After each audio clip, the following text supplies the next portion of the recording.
Welcome to Golden Lion Company mini tournament with in-house players. It has new players and low-elo players mainly. This is going to be the first time I'm casting. I hope you guys enjoy it. Have a nice watch. Welcome back. We are going with the semi-final on Enlightened Horizon with myself, Brother 2, playing the Knight Templars versus Bigblob playing the Japanese. On this matchup, Bigblob has been playing Japanese a long time ago. He does not play as often as he used to be, so he's going to be discovering a new map. He never played this map before. This is a Knights of the Cross expansion map, and we have something new on this map, something called Points of Interest. They have been an addition recently, and they add a nice little touch on the maps. For example, this one is an abandoned outpost. If you send units in this area, you're going to capture it, and it's going to give you line of sight. Before I continue with other point of interest, I just want to describe the opening of both players. So for myself, I went to the middle of the map straight away to find some sheeps. I know that on the side of the map we have the berries and a deer pack, so that's why I went outside of the map. My position on my mining camp in my house is I want to make sure that I have just enough space and a good location to have an outpost here. And I send one villager to long distance gather stone because I want 50 stone by the time that my outpost is built, so I can immediately research the arrow slits upgrade. I want this location to be secure to counter raids from the Japanese. I know they could be doing like Anabogaisha or maybe horsemen, but I'm more afraid of infantry units right now in this game. And that's why I want this location. Eventually I'm going to need to wall this. Opening up with the Kingdom of France. Never mind. I switched and I went with the Principality of Antioch. So one thing with the Knight Templars is that when you research, so like they don't have landmarks, right? It's a research to age up. This one will give me melee units gain plus 10% damage and unlock the Sergeant unit, infantry unit. It is an anti-melee infantry, but shooting axes from a distance. So their weakness is ranged weapons. Like they have quite a bit of armor as melee armor. So continuing on to the description of the point of interest, we have this one being the merchant camps. When you capture it, it's going to give you some amount of resource every 60 seconds. So as you see, 15 wood, 15 food, 15 gold. This is the equivalent of about like a villager. It's not massive, but as the game goes on, it's just free resource. So like you gain by just capturing it early. And in the middle here, we have the Ronin, the last Ronin. So every 2 minutes, a new Ronin becomes available. When you capture this location, you're going to be able to pay 100 gold to hire a Ronin. This is just like a quick hire. So like they're going to stack up, and eventually you can hire everything at one that have been producing. So it can be a nice mercenary immediate hire that can boost the army in a pinch. We have this one here, which is a wolf den. The wolves spawning here, they're not like the normal wolves. This one, the regular wolves have like 30 HP and 3 damage. The wolf den, they have 60 HP, so double, and they do 5 damage instead of 3, to a maximum of 5. when you defeat the den, it gives you 150 gold. There's another point of interest that exists where you have to garrison a villager in it. It's gonna gather some stones. It's basically a collapsed mine, and when the villager finish clearing the mine, it's gonna spawn a relic. So definitely want to keep a lookout for those. Bigblob now has aged up with the Kura storehouse, which is a universal drop-off location. But the fact that you build it next to the wood line is pretty good. He could have spaced it out from his TC to have like 2 square, just to be able to have those 2 extra free farms. But otherwise, it's a good location. When the storehouse cannot build any more farms, it's going to generate wood instead every 50 seconds. And as the time goes on, these trees will be chopped down and produce farms when there's space. Small skirmish of scouts, middle of the map.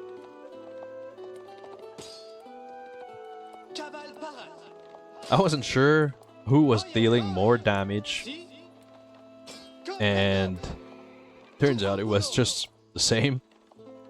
I was somehow thinking he was doing like an extra amount of damage initially. That's why I ran off. Oh, now you can see the difference with the abandoned outpost. That's pretty much the area it covers. So like a screen wide. Capturing the merchant camps, and I'm gonna try to steal the one from Bigblob's side. Bigblob is covering his gold mine with an outpost. Good idea. Same thing on my side. The arrow slits are researched. Barracks now producing the first sergeant. So they have a decent amount of health. Good melee armor. So they start with 4. It's better than early men-at-arms, if I remember correctly. I think they have like 2 or 3 armor, but these sergeant have 4. So it's pretty nice. You just have 0 against arrows. So we see the damage, 11 damage because of the age up. That gives 20%. Gives a percentage. I forgot. I mentioned it earlier. To melee damage. That's why they have like +1. Now that my scout has captured this point of interest, trying to scout Bigblob's plan. You see he has 2 stables now, and it might produce... He might be going for mounted samurai. That's what I thought. He's spending wood to build extra farms right now, where it could have been used to gather berries instead to delay the production of farms. Just to have, I don't know, like better choice of income, right? My research of pilgrims is done. Will now produce pilgrims who will travel to this sacred site that I chose, and they generate a maximum of 130 gold, no matter the maximum distance. Now that I have 5 sergeant, I kind of want to go raiding. Bigblob is making an outpost here to protect on the northern side of his base. Not a bad choice. He's not having any military now, though.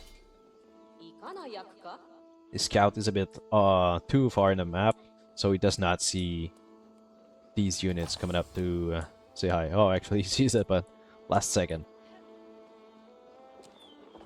First raiding now on villagers. Get 2 villas down. See what I mean by, like, arrows are killing those guys pretty quickly. 2 villagers in exchange of 1 sergeant right now, so pretty good odd.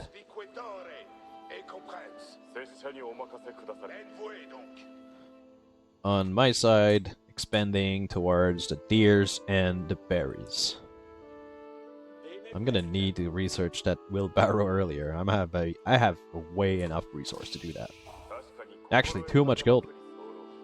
That's due to the pilgrims generating that extra gold. I would need to remove 2 or 3 from the gold mine, considering that my pilgrims are safe right now.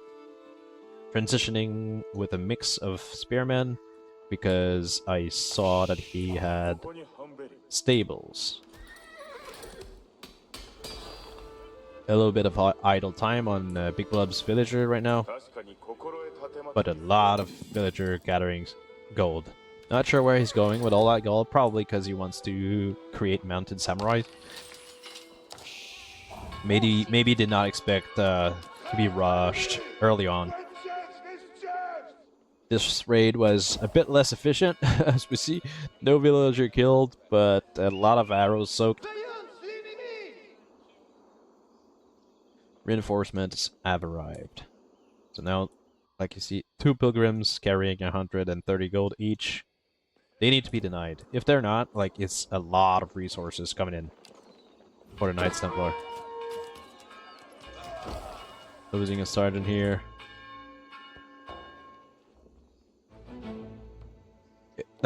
One point, I guess, to improve here would be that instead of clicking the bell, not just him, like, it's for everyone, right? Sometimes I do it, and I slap my wrist because I know. Instead of clicking the bell, manually selecting the villagers in the screen here, we can press G, seek shelter. Then the villagers will seek shelter in the closest building they can garrison. By doing so, you do not stop your entire economy, which is what we see now. Upgrading to Daimyo Manor. He sees that his town center will be used for additional combat eventually. I left my scout to the side of his base, and I wanted to use it for line of sight to see when the bills would be back to farming. And that's when I wanted to harass him. But by just staying here, I missed that he had 11 bills right there next to me. Bit more harassment, and now I see 8 horsemen, and I'm like, oh boy. My anti-melee units will probably not like this engagement. But Bigblob missed a bit of his micro there, and because my units are ranged, I managed to deal a lot of damage without receiving much. And turns out that Sergeant can be used efficiently against early cavalry. I did not expect to be able to beat that. But yeah, I guess the melee armor is efficient against cavalry as well, right? So, turned out pretty good on my side. That was a large loss for Bigblob though.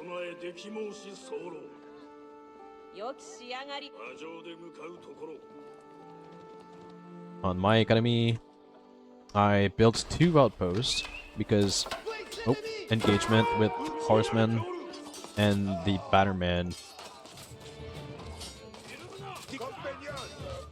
Bigblob managed to get like a few kills on my infantry, but the fact that there's mixed spearmen in there definitely does a lot of work on the horsemen. Reinforcements are being sent. I now have heavy spearmen with crossbowmen on the way. I went with the... So I'm H3 right now, actually. And I went with the heavy spearmen because I've only seen stables from Bigblob. So I'm like, I need better spears. And the spears are... The heavy spears are amazing. They're basically men-at-arms, but anti-cavalry. They have 140 health and 4 armor against melee and ranged. Just off the bat, which is very nice. Going with 4 military building on my side. So yeah, I was gonna say I built 2 outposts just because I did not want to manage these villagers, and I knew I was gonna leave only 10, and I wanted them to be able to be garrisoned. I was afraid of being raided, but I did not expect that I would contain Bigblob to his base right there. Bigblob trying to defend his outpost. But the fact that there are spearmen in there really counters the horsemen. He's switching to archery range right now, which is good, but we'll see how he managed to spawn archers to support his horsemen. His gold is still undenied. And I went with my scout specifically to see, I'm like, how is he able to keep spawning units, right? I'm like, I know he has farms, but sometimes he's under the town center is not producing. So I went to scout the rest of the map. And I'm like, maybe he's collecting gold at the north, but I was missing that he was right there. Trying to bait whatever army he has to the north of his base, while attacking at the south at the same time. Did not know how many military units he had, so I wanted to do maximum damage on each side of his base.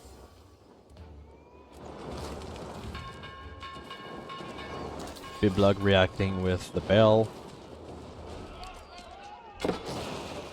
There, you see that heavy spearmen have so much armor that they can be under the town center and soak a lot of damage.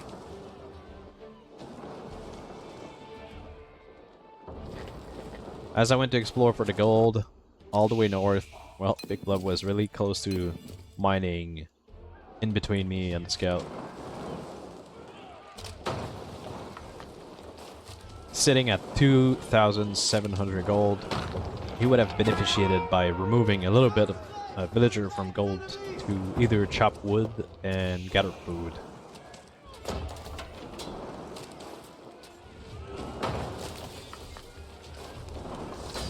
And hey, this Bigblob calls GG. I win the first game of the semi-final. Thank you for watching. We'll move on to the second one.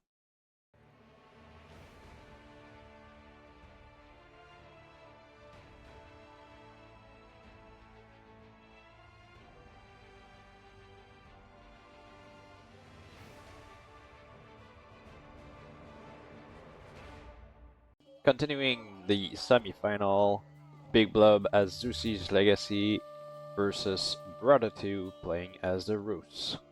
It is game number 2 on water lanes.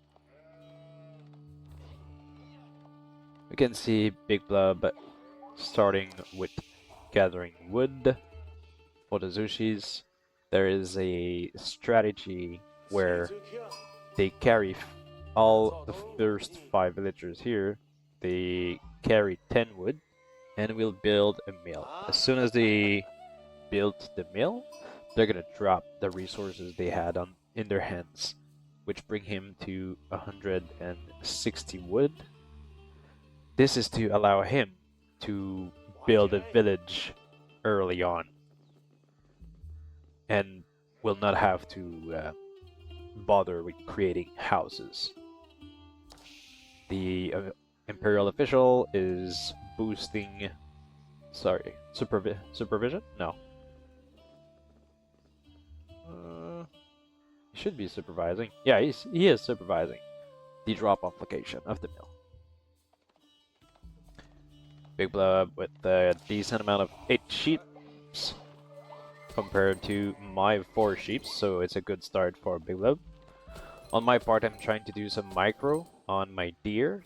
They are very close to the initial town center, so if you do a little bit of micro, you can basically move the deer close to your town center, and you will save on the extra wood to make a meal for close location of the gathering. It's it can be a pain early on when you start practicing this, but it does save a lot of time in the long run.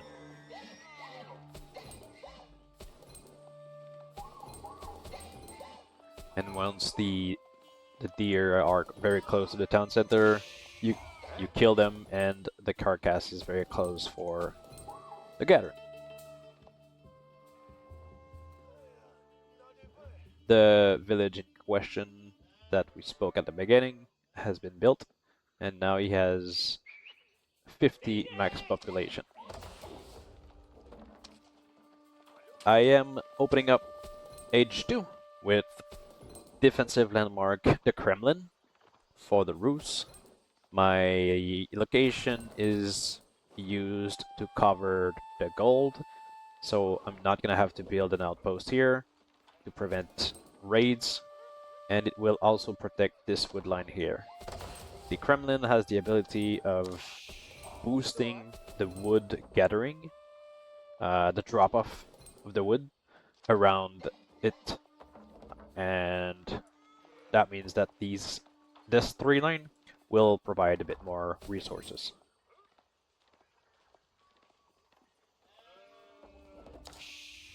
And we see here, I could have been even a bit better with those three deers, but now I really wanted to go explore the rest of the map. Bigblob aging up with meditation gardens. The location he chose will now provide him a passive income of food from the berries and wood as well. That is what this landmark does. It does a passive income of the resources next to it whenever it's built. You see here Bigblob trying to chase the sheep that is following my scout.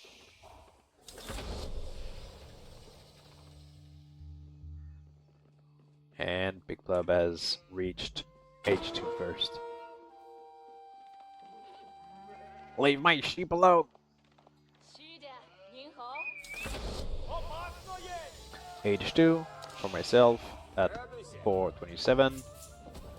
Creating a hunting cabin next to the tree line, because if I'm not gathering the wood yet, it will give me a little bit of wood over time. We'll see once it's built. Oh, it's gonna show up after a minute.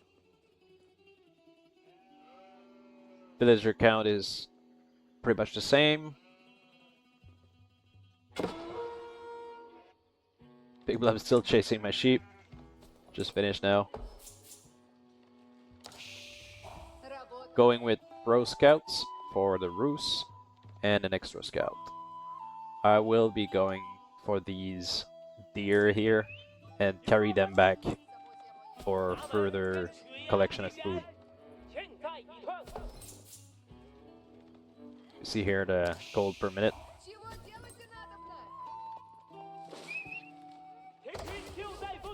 And you see the range of effect, the big square. All the wood drop off to the lumber camps, and town center within that influence has 20% more return.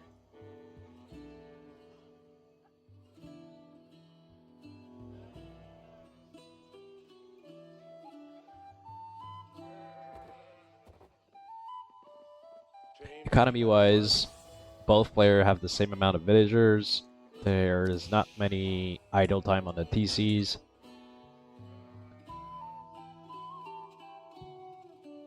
And we see that both players are pretty much gathering the same resources. You see a first stable for Bigblob. Bigblob has been practicing an opening with the Zusis, where I was expecting a little bit he would be using this opening, where basically he goes for archery range and makes a rush with Jugunus. But probably because he knew that I would probably be expecting it, he chose to go for stables instead. He will now supervise the stable with his official where it will increase the speed at which those units will be produced. Going for stables myself as well. I know with the roost you have the early night, and that was my plan at this time, to use a pro scout to gather the deer carcass and protect those scouts with early nights.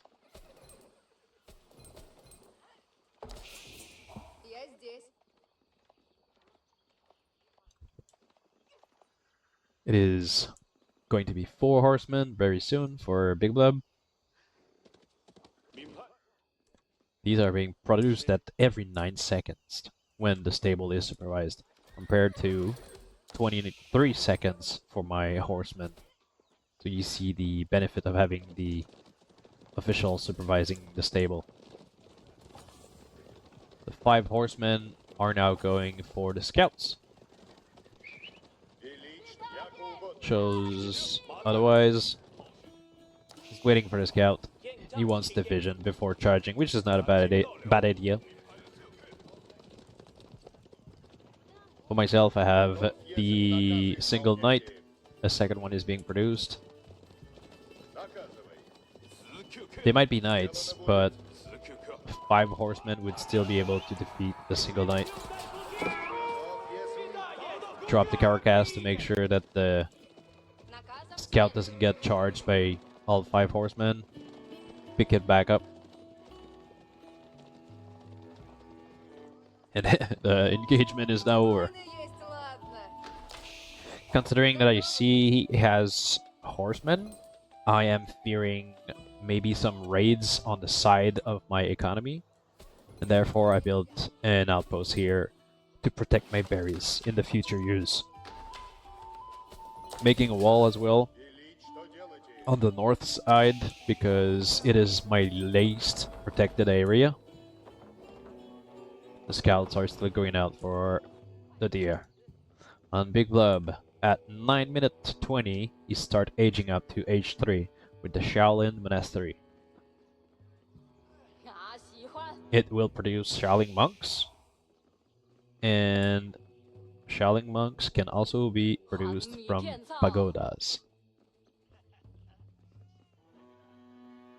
Bigblob has transitioned already to farms as well. He could have gone for the deer first, as this is a very fast source of gathering compared to farms early on.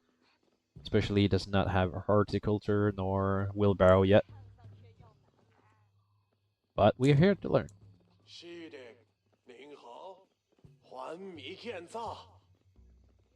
Bigblob staying a bit passive with his horsemen. Probably wants to be in the defensive position. As my wall is being built, I patrolled with my knights on the western side. I want to be making a diverse army, so I built both an archer range and a barracks. I don't know what mix Bigblob is going to be making with his army. I expect a mix, so that's why I built one of both, so I'll be able to adapt on what he makes. I'm now starting to reach age 3 as well, because I want to keep up with Bigblob's research capacity. I'm going with the Abbey of the Trinity. It's basically a monastery which produces warrior monks by minus 50% and contains unique religious technologies. I know that at age 3 I want to go out to gather the relics, and there's 2 that I've explored. So I'm gonna be making those warrior monks from this abbey to go get those. Bigblob is at age 3 a while. He has been at age 3 for a while now, starting producing lancers, which are the knights for his civilization. We see a siege workshop being built, so probably some siege engine as well very soon after. Bigblob now has horticulture researched and is going with the wheelbarrow now.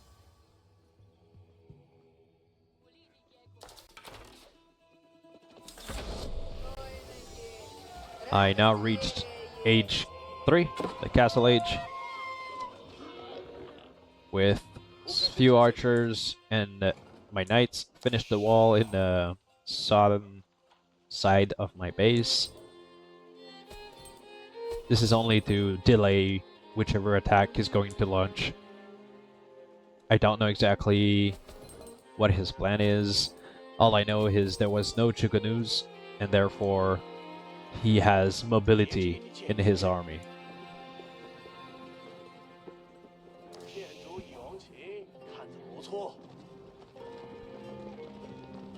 We now see Bigblob moving out with his cavalry, 7 lancers and the 5 initial horsemen. And we'll see what he sees. Having the trebuchet, which amazing line of sight. It's quite insane. It does the entire line.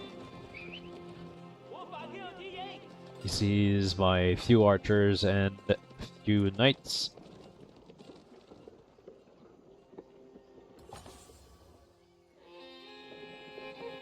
He does see the scout there, but he might not have seen. He managed to see the wooden fortress just as it's being constructed. I choose to save my villagers instead of going all in on this outpost. I want to gather those berries, yes, but I really don't want to lose villagers at this time in the game. Bigblob has, in my opinion, a stronger army right now. It has more knights, and my archers are not going to be doing much. Started production of spearmen, but I'm a bit late on it. I want to make sure I protect those food villagers by leaving my cavalry next to it, while Bigblob is laying siege on my military production with the trebuchet. And now I decide, since I can't win this single fight, I'm gonna spread and go for his base. So I make a split with my cavalry, and I go straight to his base. He probably could have done the same with my base, where he could have run inside with his, at least with his light cav. But he chose to defend instead.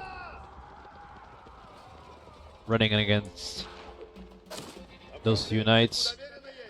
I try to pick some easy kills. And I'm gonna circle around into his base.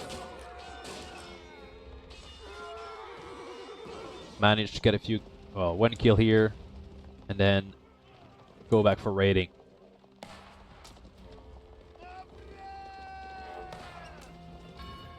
In the meantime, food production is still going on, and a few more military units are coming out of my base. Bigblob is garrisoning his villagers. He doesn't want to get his economy being hit.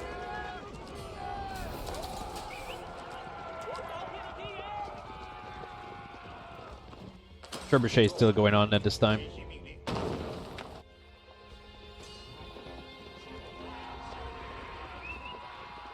And that means, oh, there they are. The reinforcement will go for the trebuchets. These are all horsemen, so that's why they're dealing less damage to the knights. And the rest of my knights are still running in circle. They might be being defeated, but they bought a lot of time. The 5 horsemen of Bigblob have been killed in the middle, as well as the trebuchet, and that means that the immediate danger has passed. Bigblob has a lot of food right now. How much is a knight? 100 gold. He would benefit from having a barrack, at least, where he produces spearmen as well, because he knows my composition is a mix of knights and some kind of infantry. I rebuilt some barracks over there to keep producing. And I tried to make feudal units because I'm already out of gold after this mine, this gold vein. There's no more, right? We haven't seen any more. We only have 1 each. and it took us a long time to realize that there was more gold, but on the other side of this water lanes. So it was the first time we played this map in 1v1, so we thought that there was only water on each side of us. We we forgot there could be other land. There goes the first relic from my side. And here are the Shaolin monks, which are produced with only food. And they are pretty tanky for, I'd say this, just for food unit, they are pretty tanky. 170 health, 2 armor, and 15 damage. It's does he have any horsemen? I would like to compare with horsemen, but yeah. Compared to the spearmen, they have more 60 more health, which is like a third, and almost double the damage.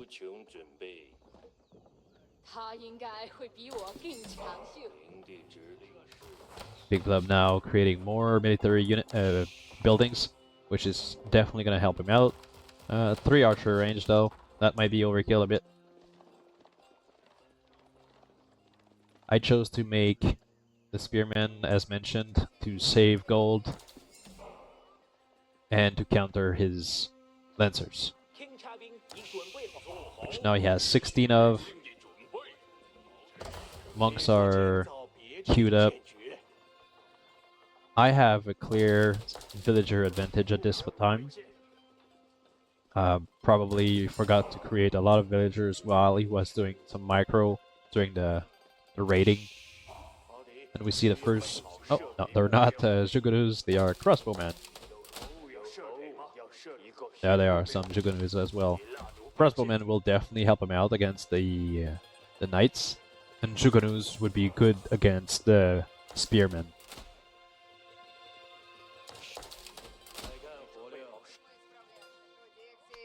During this time, I transitioned to farming, and I kept a few villagers left to gather the boar.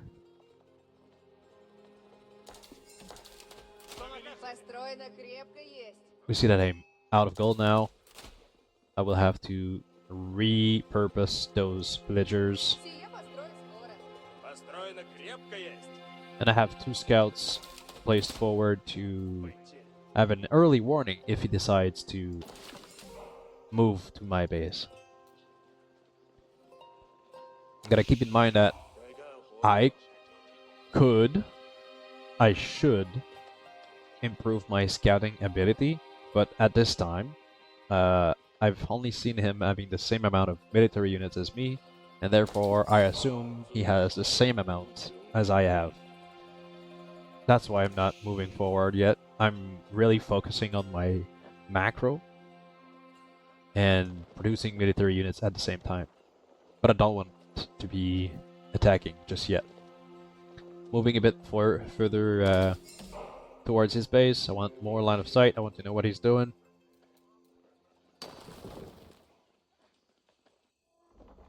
And he's going for a dock, which is a good choice. See that I will be walling in the middle of the map because I want to take more map control.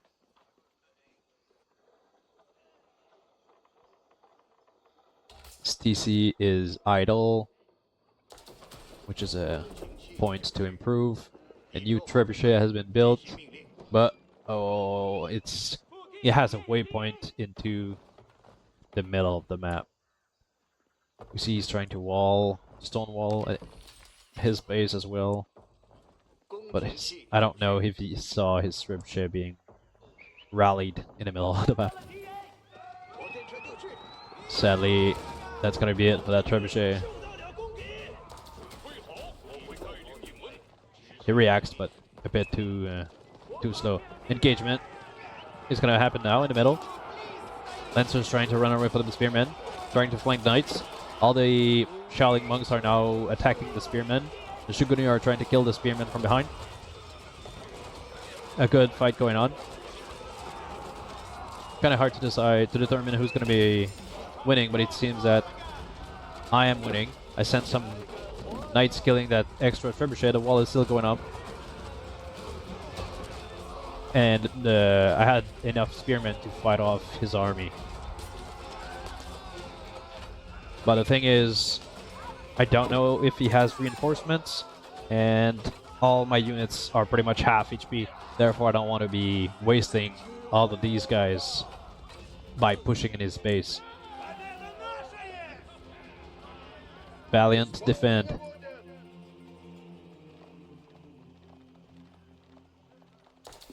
And I retreat to heal up. His scout is still here, but he probably won't be able to fight off this by himself. There he goes. Starting to build more military building to spawn faster reinforcements.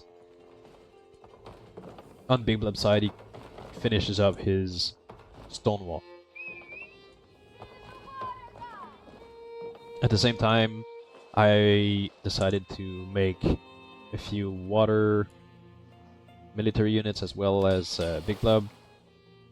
We need to expand outside. We need to explore and find gold because he is sitting at 400 and I'm sitting at 600 right now.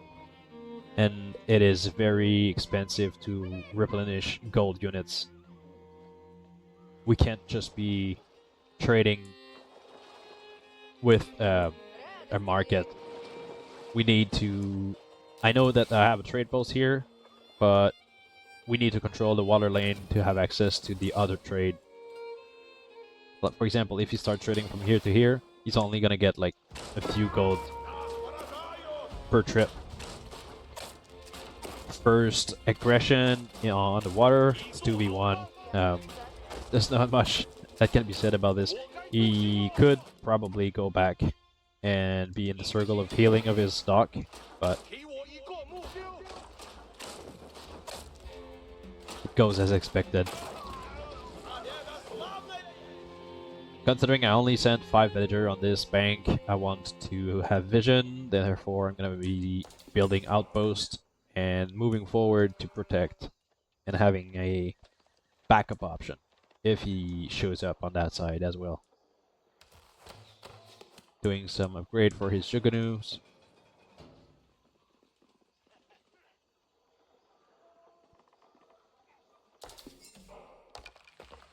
And I will be spamming spearmen because, well, as mentioned earlier, they are only food and wood type of unit. And they're cheap, but they will be efficient on the only 2 resources I'm gathering right now.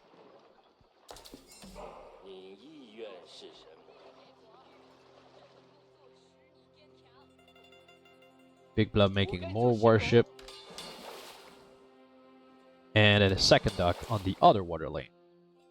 So did I, apparently, at this time.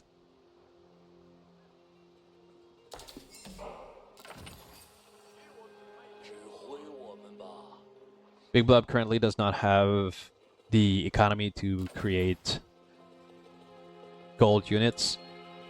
And he chose to make Shaolin monks in the meantime because he only cost food, which is not a bad idea. But what he really needs is more villager. He is sitting at 35 villager for a while now, and it's really hurting his economy.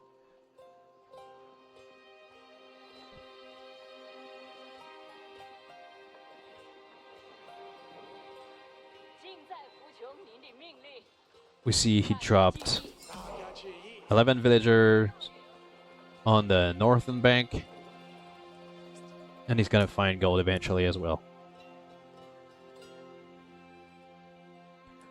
I am overwalling this side of the map because I don't have access to stone walls, and as I mentioned, I don't see his economy, I don't see his army.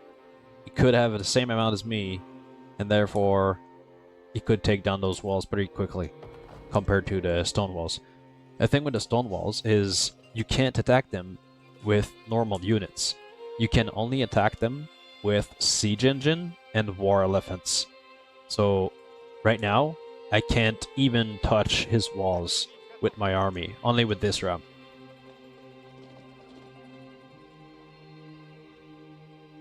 trying to secure the gold on this side of the map with the keep, as well as the sacred site.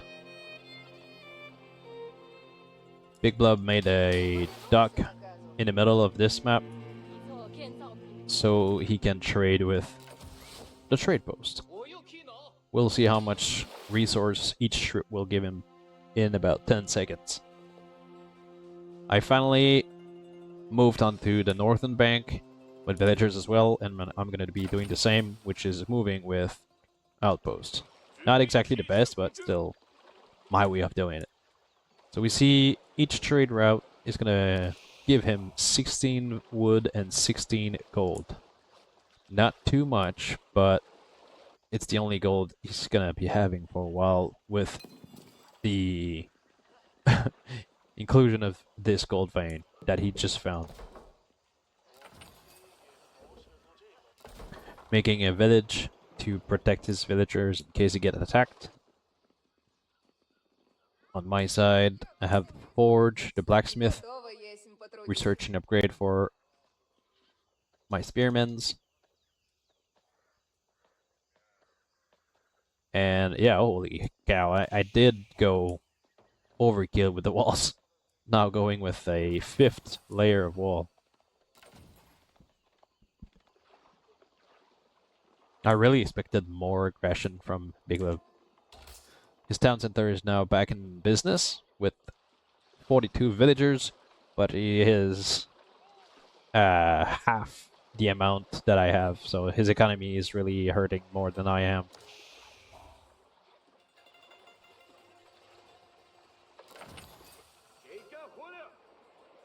My villagers are keep making outposts everywhere.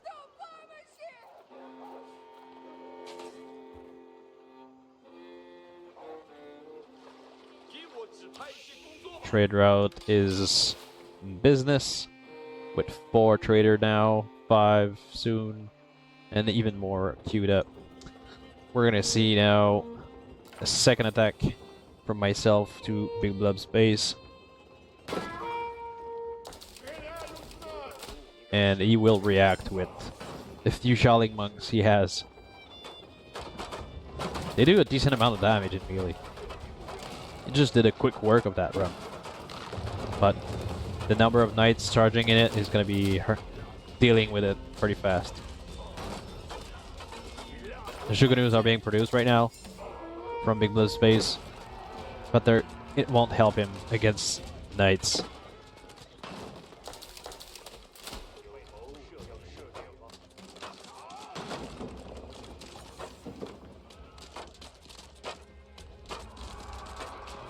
Two Rams down. The third one will survive. And now all the spearmen are flowing through that hole. Bigblob has made a second TC next to this gold, which is pretty smart. But his main base is now under heavy attack.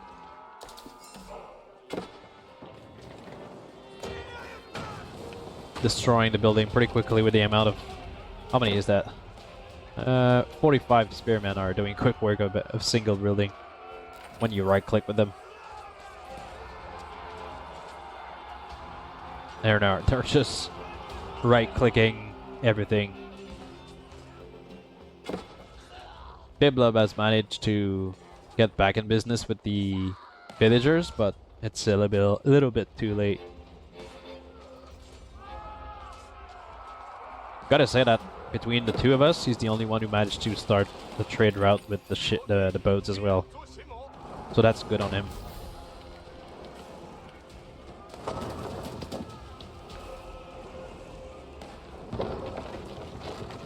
Charging in with the rest of my cavalry, going for the landmark, sniping.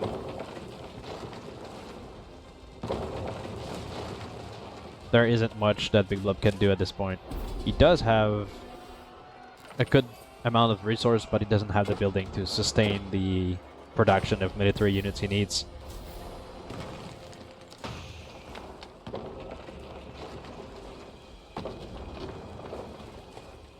And that seems to be...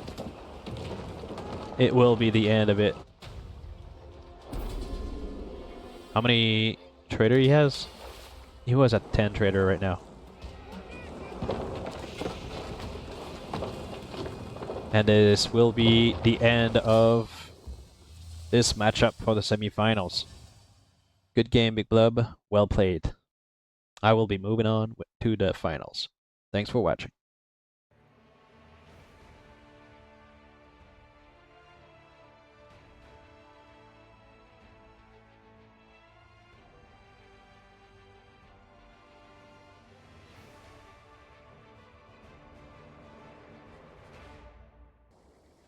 Welcome to our second matchup of semifinals to the Golden Lion in-house tournament. We have Mouf playing as the Japanese against Dralord playing as the Mongols on Trai Arabia. Considering the map, it would definitely give a rating advantage to the Mongols.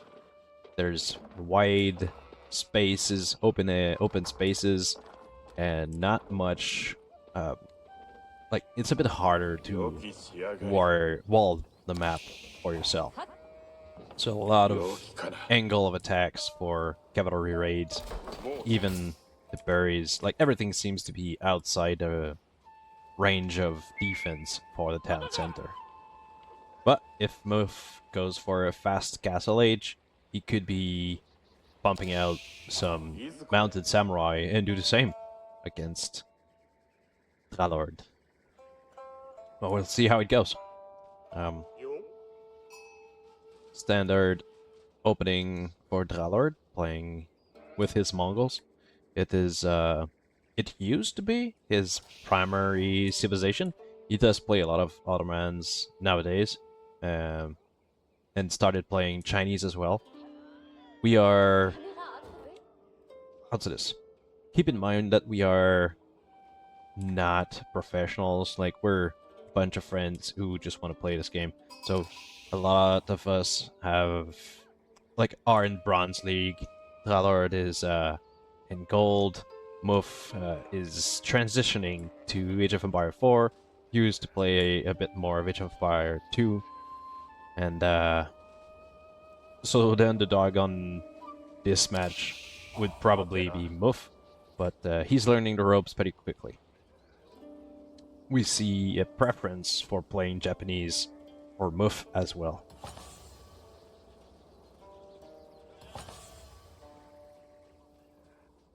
A good opening.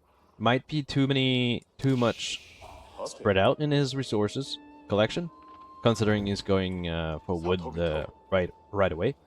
Might want to open up on food only and then gold as well.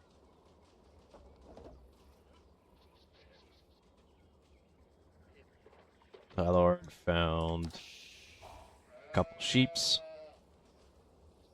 About 8-9, I think. Mouf is struggling to find the same amount of sheeps. Might find a little on the east side of the map. And there seems to be 3 over there. Hopefully he gets there before Dralord steals his sheep.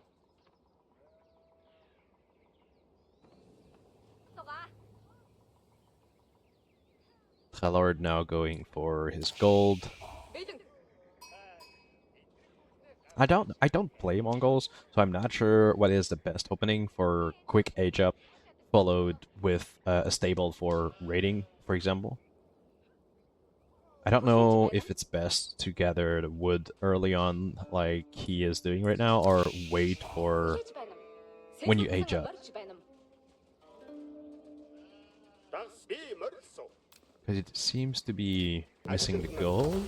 No? Oh, he was building it. Okay, that's why. Yeah. Going with the silver tree. So he wants to be making traders. He will most likely move it after to use this trade post. Could maybe gain some time by building it if he knows he wants to be going west of the map. Maybe he could be building on the left side of his base instead of like the middle ground, but he knows best, right? Like I said, I don't play Mongols. On Mouf's side, going with maybe too much overextended barracks, because it's outside the town center's protection range. I'm not sure exactly why he wants to build that far, but goes straight away for early samurais.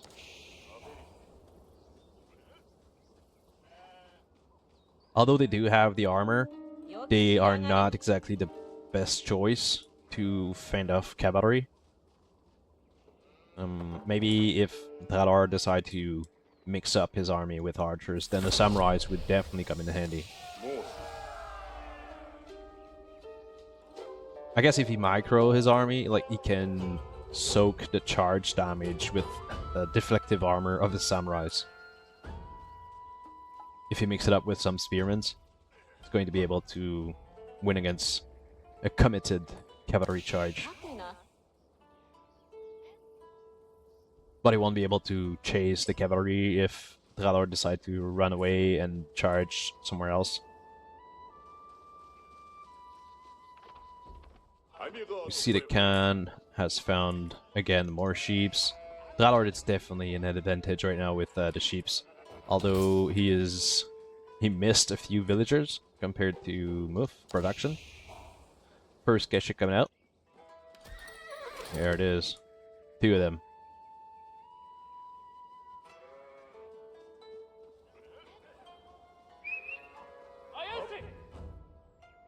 Oh, the silver tree gets spotted by the scout. Not sure if Mouf will react to this, but if he was aware of his scout, he definitely saw this and should send a few units just to deny the trade of Dralord. Mouf aging up with Kura Storehouse. Again, outside is town center protection. I think it would have been more useful right next to his tree line.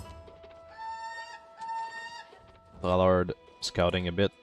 The gold mine, he sees there's a lot of villagers, so he would probably go there raiding soon.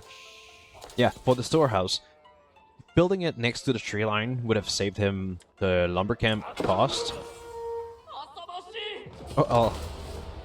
Sadly, the scout won't disrupt much, but now we know for sure he knows it's there. Some raiding coming soon. But yeah, storehouse built next to the tree line would save him the lumber camp, sorry, and would produce the farms under TC protection. There is the first cavalry charge on gold mine. Samurais coming in, but they are on the wrong side, so yeah, they struggle to catch up the cavalry. Just gonna circle Mouf space. 3 bills down. Definitely going to be another one. 4.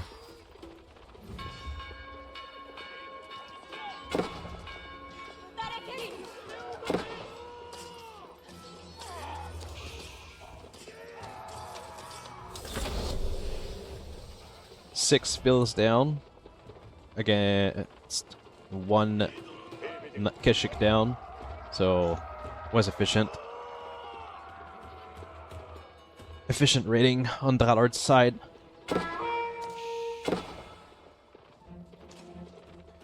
We see Spearman finally joining the fray. That should keep his Keshik at bay. But considering that he only has infantry right now, Dralord could definitely just run around his base, pick off 1 villager left and right. You would also found the stable being built right now. 1 Keshik is gonna come take care of the scout.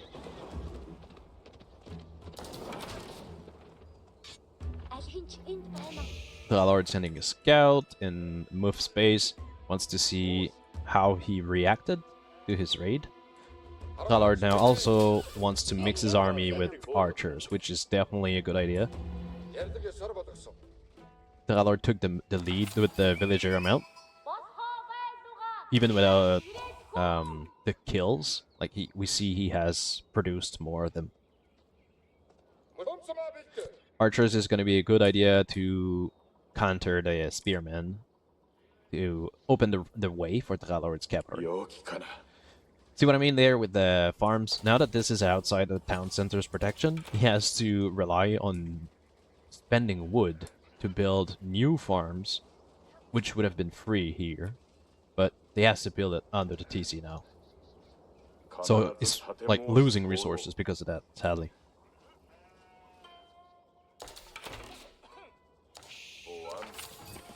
Did he make any cavalry? No. He's on 6 samurai, 6 spearmen against 8 Keshik and 4 archers. Nope. Mouf found Dralord scout. He was like, "None of this at my base. This is my lawn." Dralord has now a very efficient army composition, and will decide to raid his opponent's base again. Unless Mouf managed to micro properly, he is not advantaged by this engagement. He's gonna have a hard time. Oh, Dralord decided to just skip that part. He's like, fuck it, I'm gonna go on the other side, get a few vill kills, and then, if I choose to do so, we'll engage your army. If he was splitting his cavalry, he would gain momentum, because now they have to go at the same speed as archers. But nonetheless, good engagement in the tree line. Gonna get, again, more villager kills. We see what I meant by samurai soaking the cavalry charge. He did lose only 1 samurai from this engagement. Dralord lost a couple Keshiks there. And the can as well. And Mouf did not even use his spearmen. Meaning, if he had them available next to his tree line, like, he would have definitely decimated all the Keshiks if Dralord decided to...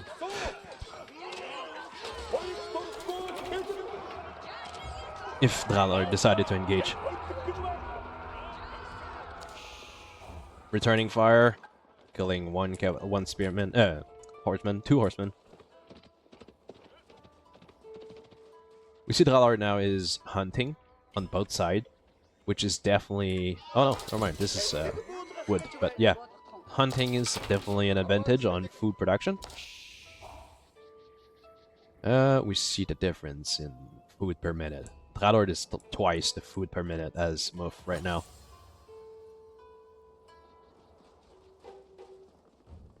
Leaving a spearman in the farms seems pretty good. Now producing on Amugaisha. They are not exactly the best pick against Keshiks. More spearmen would definitely be more advantageous, but they can be used to counter the archers. The archers do have a bonus against the Onabogeisha, but the Onabogeisha attacks and move very quickly. So they can, en masse, they can be very efficient against this amount of archer at least.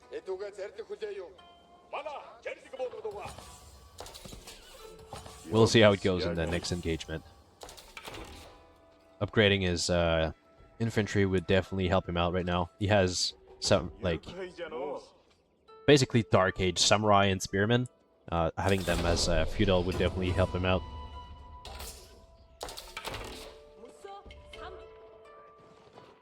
We see that Mouf has Buddha Sashi upgraded at 2nd tier. And this is good. It's like the wheelbarrow for the Japanese. But his villagers are having a good gathering rate. They have more movement speed and more carry capacity. Dralord deciding to engage a 3rd time. He was waiting for his can to have line of sight and his abilities. There we see he scouted. This is what he sees now with his hawk. Archers picking off spearmens. Mouf decided to react with the rest of his army. but he's outnumbered like 3-1. Outside his town center, he won't be able to win this fight. Samurai are soaking a lot of damage. Dralord doing some micros, splitting his army to go straight for economy.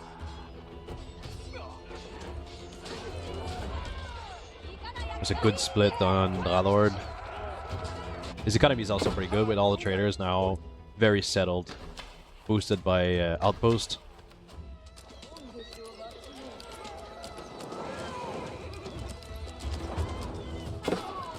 Now you kind of just have to right-click on anything he sees.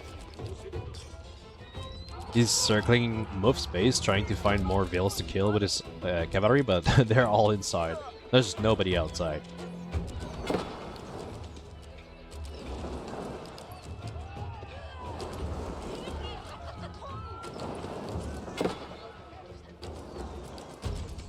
Oh, archers being targeted by the town center, they will be going down fast.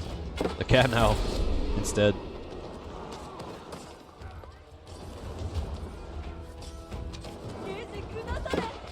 We might see a GG soon. Mouf's economy is out of this game. Like, he has 18 villagers against 50. This will be the last military units he's going to be able to pump out.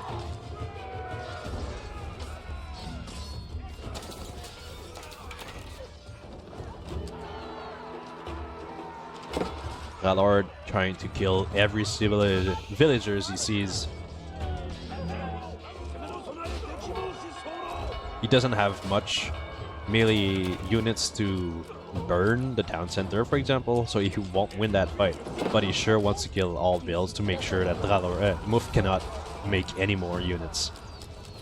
And win by tap out, basically. Reinforcements are a bit late, but his army should just finish off Mouf anyway.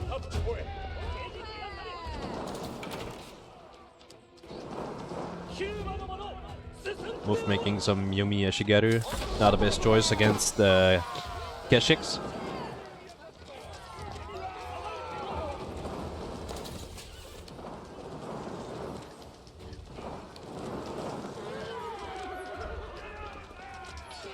Mouf is not giving up, but he won't be able to come back from this. He's just spending all the resource he has on military units.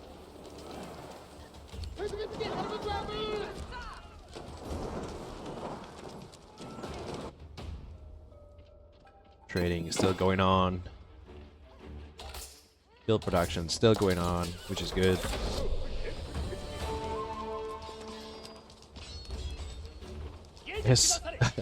His reinforcement, if he had brought them, would have definitely made Mouf tap out if he saw like the amount of military unit he has.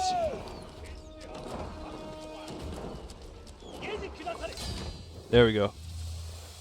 First game won by Dralord in the semi-final. Thank you for watching. We'll go straight for the next one.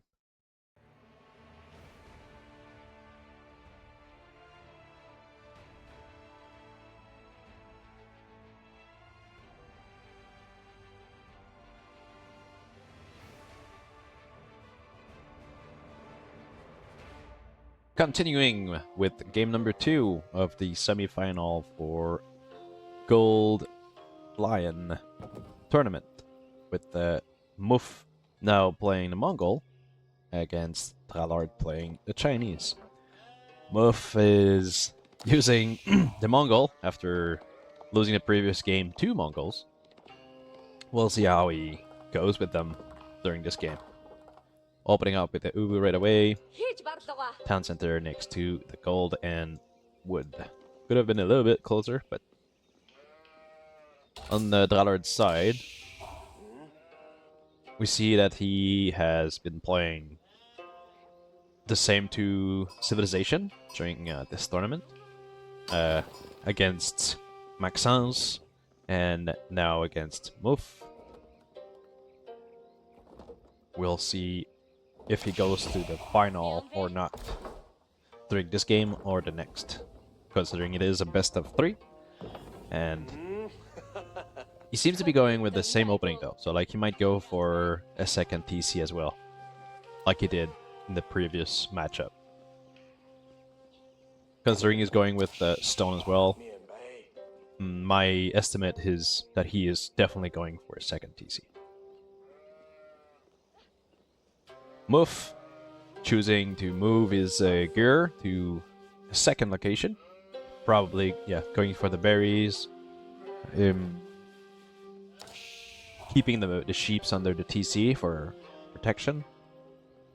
Although he's playing against Chinese, so like there's very low chance to receive a rush from a Chinese player. The map I forgot to mention is Shadow Lake from the Knights of the Rose expansion. Pretty nice map, actually. I played it a few times already, and I'm usually not comfortable with water maps, but for some reason I like this one. I don't know if it's because it's just one pond, like one lake in the middle, and not rivers or whatever. I don't know. I just kind of like it, and having the bushes surrounding it makes it pretty nice as well. Can create some situation where you unbark military units and you are not in the line of sight unless the opponent has built an outpost or has clear control of the side of the lake. Now if we see a Dralord's economy, he still has only 1 villager on gold because he's capable of aging up with that amount of gold right now. Splitting everything in most of everything in food. Still 2 villager on wood. He probably has his own timer as to when he wants to build that second TC. So like it's not going the fastest possible way to have a second TC, but definitely going like an average between a standard opening and going for a second TC as well. On Mouf's side, his scan is playing hide and seek in the forest, right there with his sheep, but the sheep is giving away his position. Goddamn sheep. We'll see if he moves it for more exploration and more sheeps. That is a nice location. I just saw it in the map. I saw like the 2 icons and I'm like, wow, that's a nice spot for food. That is something on Shadow Lake. All the deers and the boar are on the side of the maps. And the boar are especially in the corners between the 2 players. Right? So like for this spawn map, this seed of the map, like, it's on left and right, but yeah. It makes it for nice walling, easy walling situations.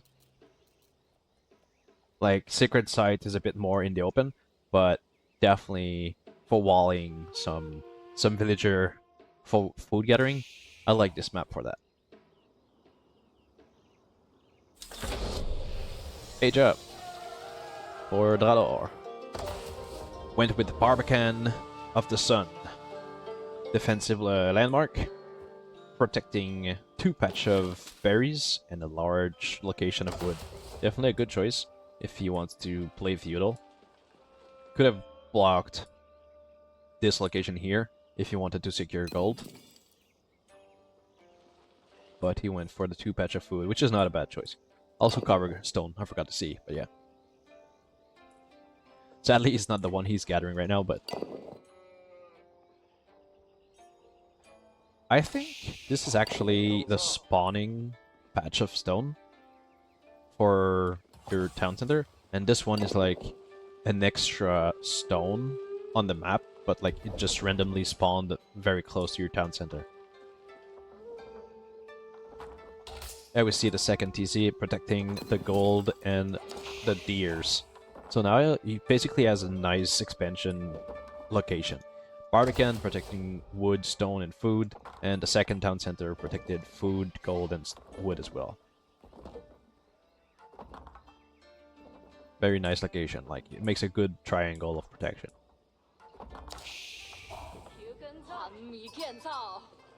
If you could wall this here, his backline would be very secure. And maybe around here. The opponent would have to go through either the second TC or the Barbican.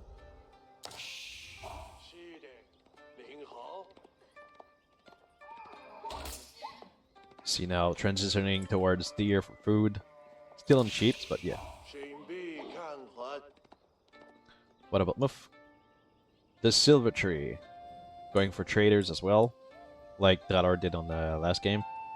The trader is very far. If Mouf is able to protect his trader line, he's gonna be able to produce a lot of gold with it. But he would need to massively harass Dralord so that he does not go outside of his base. It's going to be hard considering there's a lot of area to cover, like travel distance. Yeah, it won't be easy on that part. Dralord trying to scout his opponent base now. He was pretty safe considering his plan was to go for economic boom.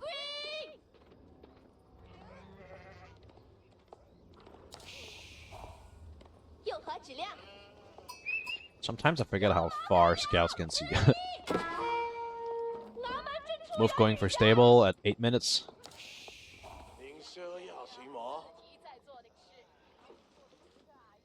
Yeah, Dralord is pretty set now. How much villagers? 16, 7, 7, 2. Right, yeah, pretty balanced economy for his side. Mouf a bit in behind with villager production.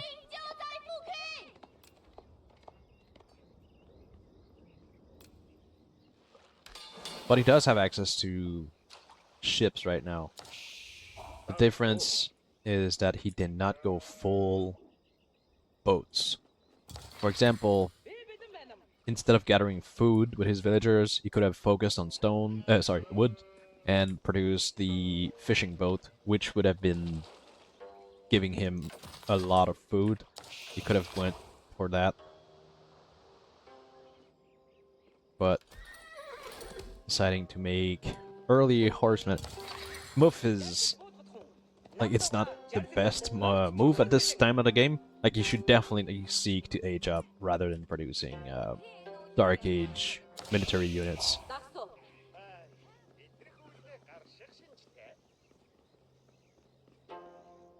Dralord making another landmark, Imperial Academy. It's going to be looking to change dynasty from his second landmark. It's going to be generating 100% more gold from taxes with his officials. Like mentioned, he's producing food, gathering food from the berries next to his Barbican, very safe. Mouf finally arrived at feudal age. His silver tree. I wonder how much he's going to be producing with his trade route. Now producing fishing boat as well. Good thing for food income. Mixing his military with archery range. Pretty good idea. Dralord at 10 minutes now deciding to open his military production. Going with balanced military, having one archery, one stable, one barrack. He does not know exactly what Mouf is doing for military, but he definitely knows that the Mongols will have cavalry, especially at feudal age.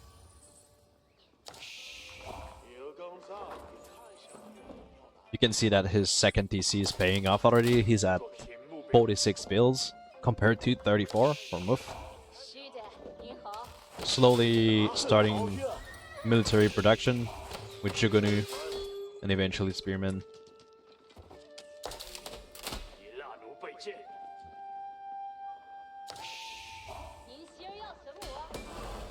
Going with a blacksmith.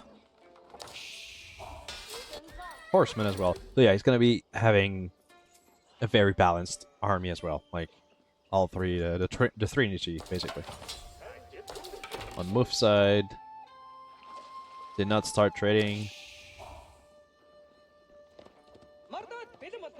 Has like 9 early horsemen. Oh, is there like a waypoint in that tree? Or? Not sure. Yeah, there is.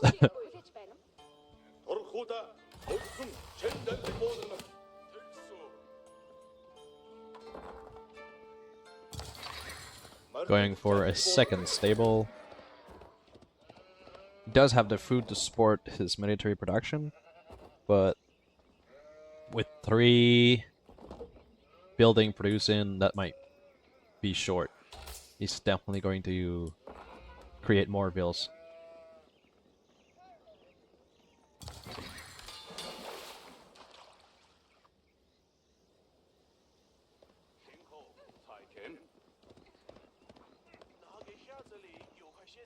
Yeah, like what I was mentioning with this map, something that I like is you have clearly easy ways of walling the map to secure your side. For example, like here and here. But the thing is, whoever controls the lake has a clear advantage of not needing walls to invade or high income of food and has access to the 3rd sacred sites. I don't know if we're gonna see someone go for those sacred sites this game, but Dralord sitting at over 1,000 resources in almost everything. His economy is really booming. He could afford spamming more military. Ah, there you go. He wanted to age up. That's why he was not creating more military units. Going age 3 with astronomical clock tower, where it's a siege workshop and produce engines faster.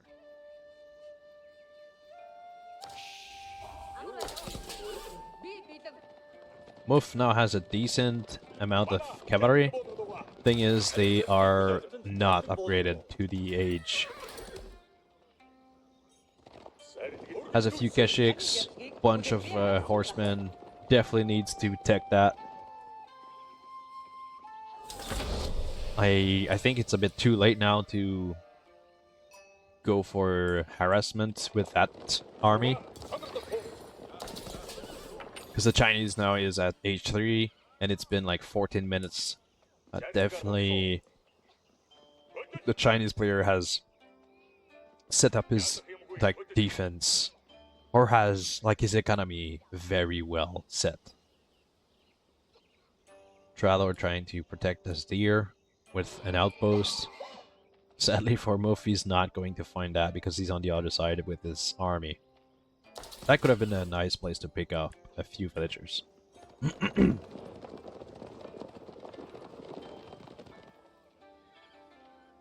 he start trading? No.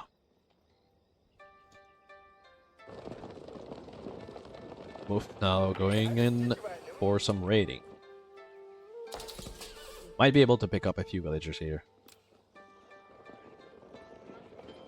There's only room for 8, and there's just 14, 15 of them. Let's see how he goes.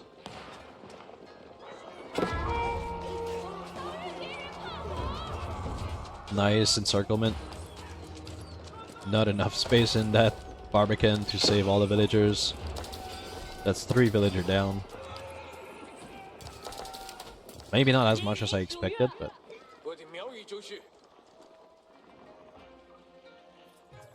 Will Mouf go for...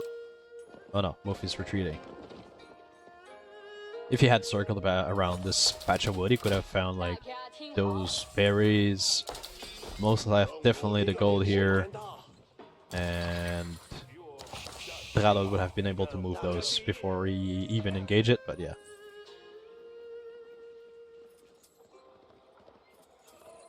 Denying the gold would have been probably efficient for Mouf at this time. The earlier the better, right? But with this amount of cavalry, if you don't use it, like, they're just wasted resources or like idle resources. Mouf still producing cavalry, both Geshik and early horsemen. But Dralord is feeling pretty safe. He's now sitting at 2 military building of each sort. You see like 40 vills in food, 24 in wood. Definitely sitting on a lot of income. Double vills. Might see what we're going to see. Oh, both of them don't see each other. They're going to bump in. Oh no. Yeah. So this is something you can help with by using move attack. Because right now, oh, that hurts. That hurts so much.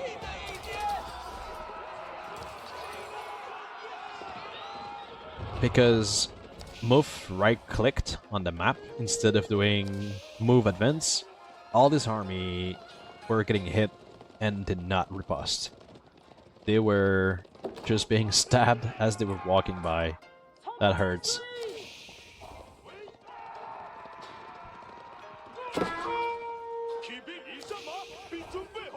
Dralord is confident about his cavalry, considering it's a Lycav. Oh boy, here we go.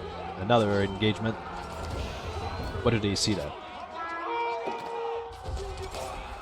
Ah, see again, Mouf right-clicked on an enemy unit instead of doing move attack. And it did cost him like a horse or two by doing this. Spearmen are doing clear damage. Mouf would have needed to do some macro here to win this engagement. At least kill all the Jugonus and Archer.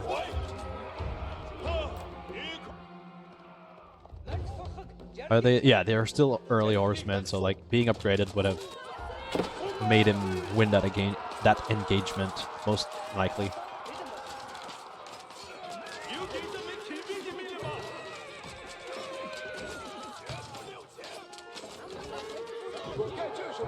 Mangudai are not being used to their max efficiency, but at least he keeps producing units.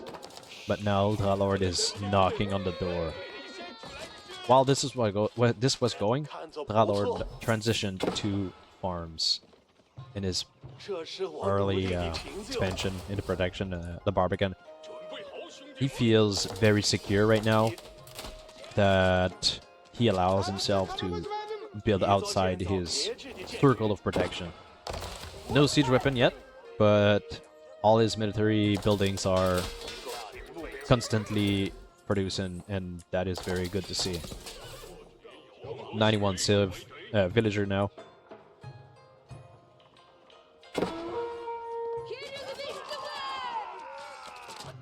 So, reinforcement from Dralord are coming by as the first one are dying. Dralord now stepping into the middle of the map for deer gathering. Considering he's at age 3, one other thing to do would be to create some monks to go grab the relics. He has the map control now, so like he could definitely go out to get those. Dralord now engaging Mouf main base. At the same time as Mouf aged up to age 3 with the step readout. Act as a girl. Which is a drop-off location. Oh boy. Mouf's villager cannot enter the town center here, so they will be fighting.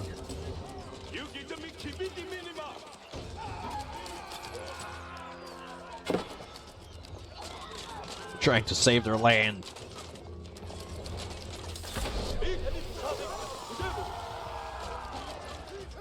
Considering that Mouf has resources to pump like more than 5 cavalry on each stable, you would have benefited from having maybe 2 more stables. At the same time, you would have needed a mixed army to face another mixed army. Making only cavalry against a mixed army is not exactly the best. I know that we have not seen the best micro in this game, but having a mixed army would have helped him out. Oh boy. A huge pack of orange in the minimap coming down as the new reinforcements are arriving. Now it rams. A lot of farms.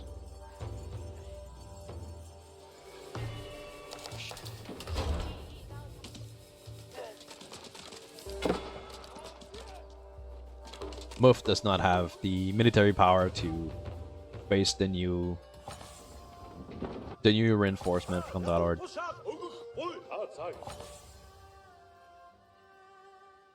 Dralord has like 3 times the amount of villagers. His economy, he's sitting on a well above 2k with food and wood.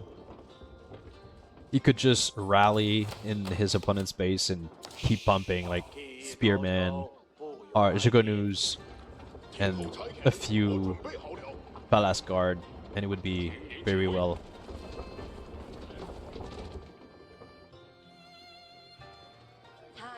We finally see, oh, we see crossbowmen for Mouf, and the horsemen have been upgraded. It's pretty good, but like, there's sorry, there's no way he's gonna be able to face that.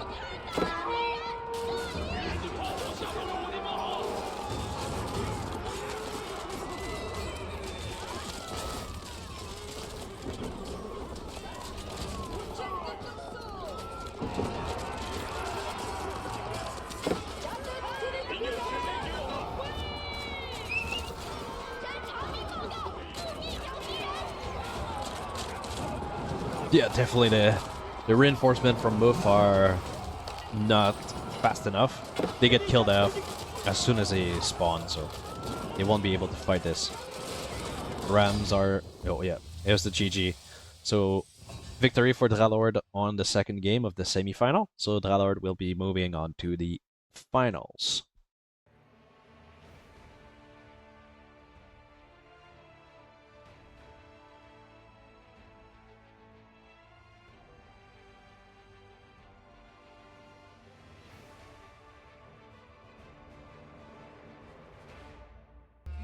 Welcome to the Golden Lion Company mini tournament finals with Brother 2, myself as Byzantines, and Dralord playing the Ottomans on Volcanic Island.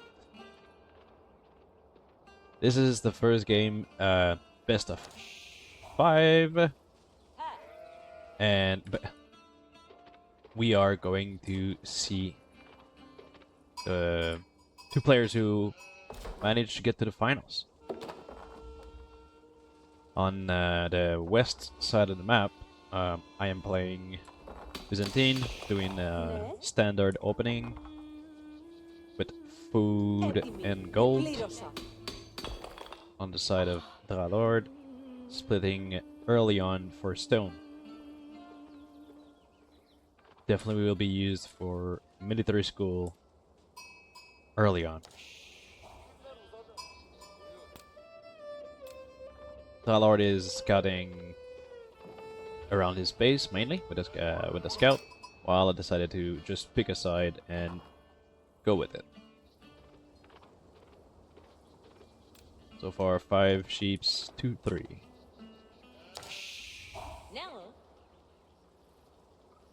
For the Byzantine, it's a pretty good map considering the trade posts are very close to the spawning area.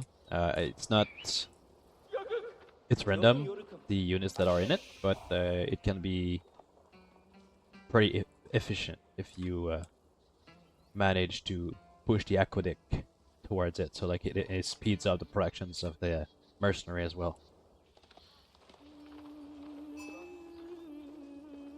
Currently has 6 sheep versus 4 for Dralord. Managed to steal one of the very close sheep to the base. Dralord is at 8 in food, 1 in wood, 2 in gold, 1 in stone.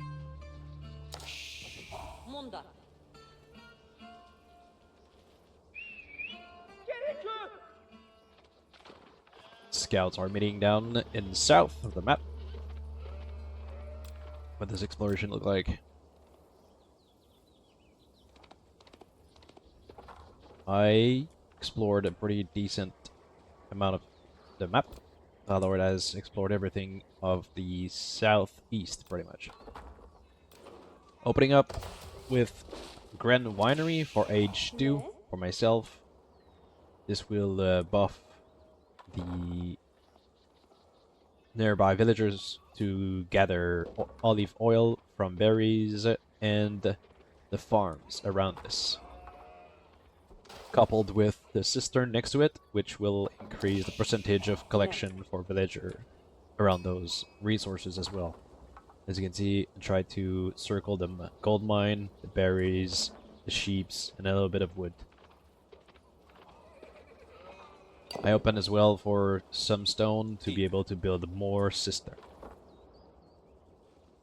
Dralord is aging up with the trade network, acts as a market, and comes with 3 traders garrisoned.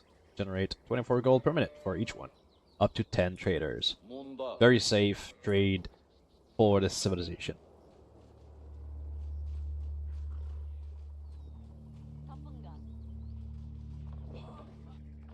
I believe, yeah. Going with some scouting about what Dralord is about to be doing. I notice he does not have collected enough stone to build any town center. He does have enough for a military school, but I was wondering if he would go for a second DC.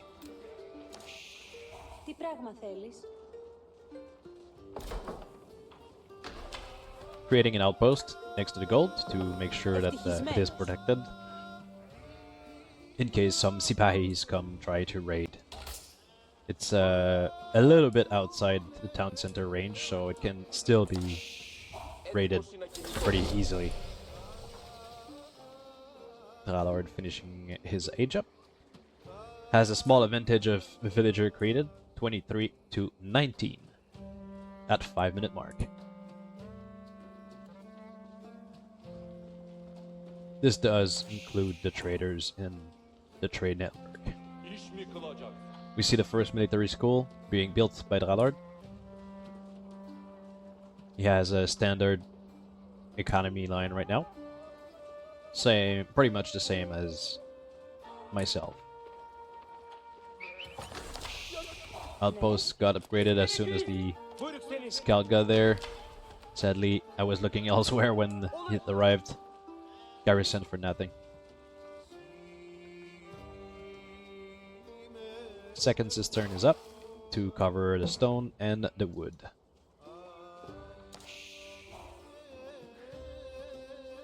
Dralord making experiment in the military school. 3 units. Take a bit of while to produce, but it's still 3 units. Opening with the barracks. At the same time, on my side as well, apparently. Going with wheelbarrow. Don't know if Dralord did it. Negative.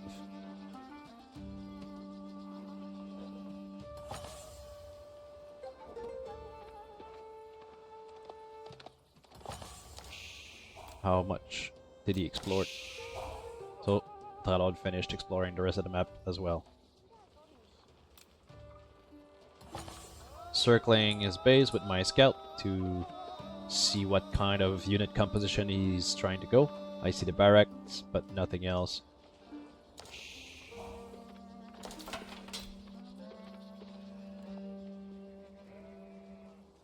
Dralord going with an archer range. So we won't see any cavalry anytime soon. Some Limitanei for myself. Mainly just to have any kind of military units to protect the base while I work on my economy. Dralord's chasing my scout with the spearman. Might not get far, but if I forget to micro my scout, it can still damage it pretty hard.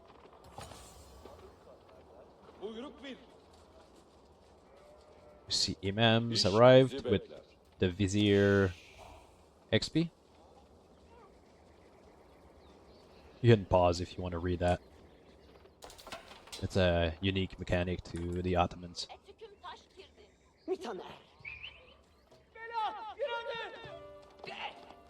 Dralord scout does not want to get inside that town center's range. Oh, one more shoot and he was down.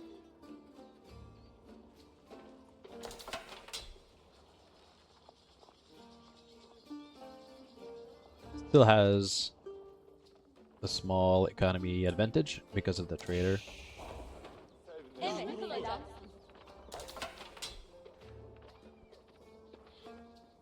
When I noticed he stopped chasing my scout, I decided to mess up the deer spawn by simply making them spread out and killing them. The only other way to deal with that after is to research pro scout to carry the carcass back to where you want, but otherwise, if you spread them out and you kill them further away, like they will be longer to collect. I'm going with a stable because I know I want to do cataphracts at age 3. Very powerful cavalry, strong damage and stronger armor.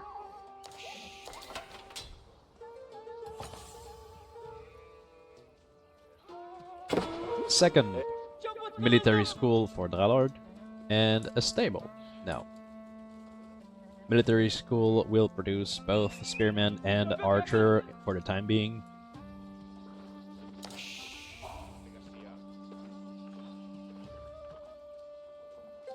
Dralord trying to distract me a little bit with the scout there. I went with 5 villager in the deer because initially I was planning to make an outpost, but at some point I did not feel threatened, so I just didn't. Same thing here on the northwest.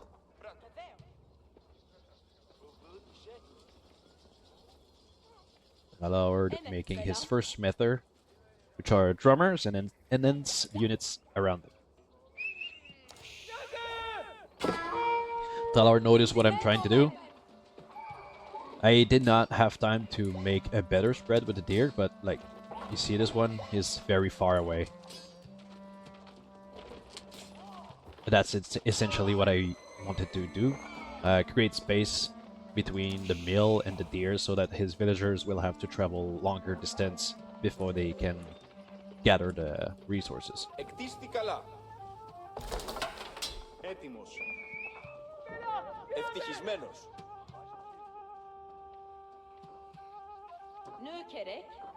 Let's see the method abilities. Increase attack speed of nearby units by 15%, which is pretty good for melee units, as we can see. Increase the other one, melee defense drop. Increase the melee armor of nearby units by 2, which is actually very strong. Especially in a death ball, let's say, it is a lot of armor spread out. This third one, ranged defense drum. Increase the ranged armor of nearby units by 1. Still very efficient, but I feel like his melee defense would be the best use so far. I aged up. Byzantine aged up with Cistern of the First Hill. Goal of this is to use the Pilgrim Flask, which heal 25 health per second for 6 seconds, which is basically 150 health in 6 seconds. It is very useful, for example, for said cataphracts, which have heavy armor and high HP. Look at like the Men-at-Arm, which is the Varangian guard. The flask would fully himself, but you kind of lose some of the efficiency of the flask compared to the cataphract, who has 360 amount of health. So very efficient on the cataphracts. Wasted a bit on Limitane and archers. Way much wasted on javelin throwers as well. That's why I don't put it as automatic, because otherwise it's gonna heal anybody who's low health, and there's a cooldown on those flasks, which is shared with all units. So that's why I only want to use it with my cataphracts. That's just me though. Now that I'm age 3, I want to go with the monks to gather the relics. I also want to use my army to protect the monk so he does not get sniped on its way. I wonder... Dralord spots the monk with his scout. There was very little chance for me to not get spotted with this. First Sipahi coming in.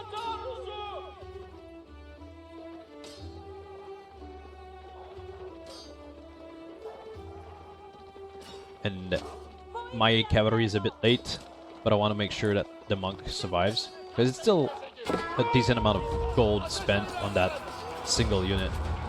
First engagement of the game. Limitane versus spearmen and archers. Dralord decides to back up. Limitane have the ability to shield wall, which decrease their speed and the attack speed, but reduce the damage of ranged by 30%.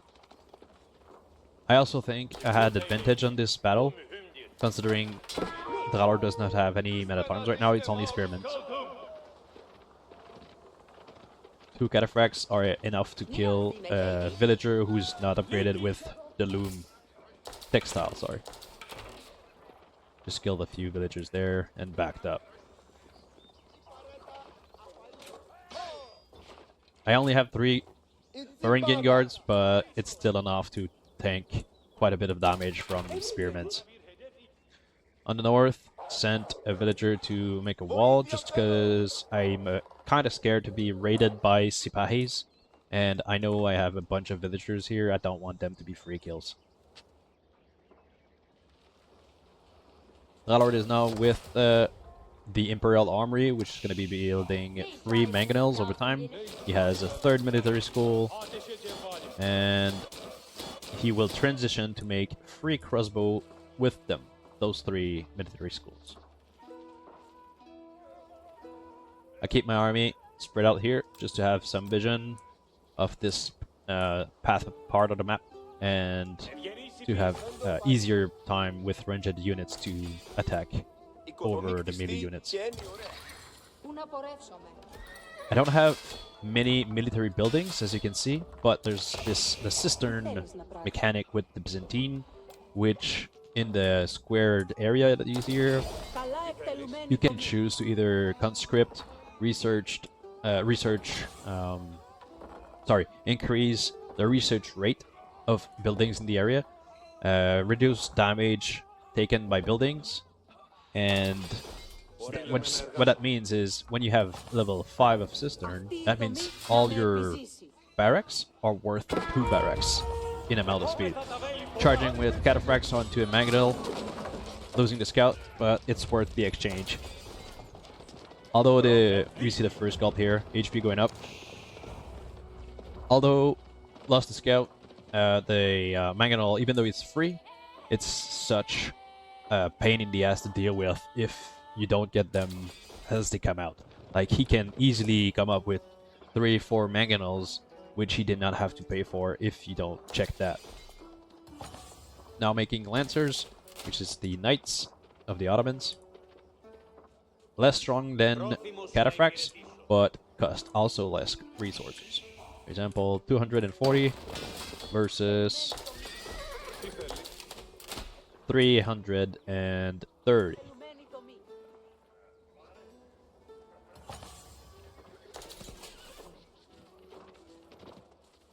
Dralord now transitioning to farms. On my side, they are called Olive Grove, and like mentioned, they produce oil instead.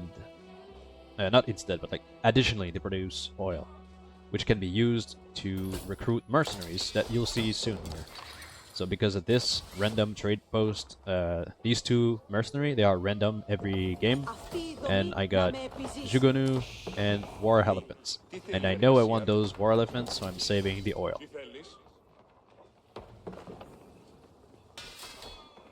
Few more Varangian Guard. I know he has many Spearmen, and it's gonna be good to tank the Lancer as well. I think it took me a while to see that Dralord had crossbowmen. Although there are 3 units, now has 4 military school, spawning 3 crossbowmen. First siege workshop, which can complement the Imperial Armory. The thing with the Ottomans, that's why I'm building these rounds, right? I know it's been 18 minutes in the game.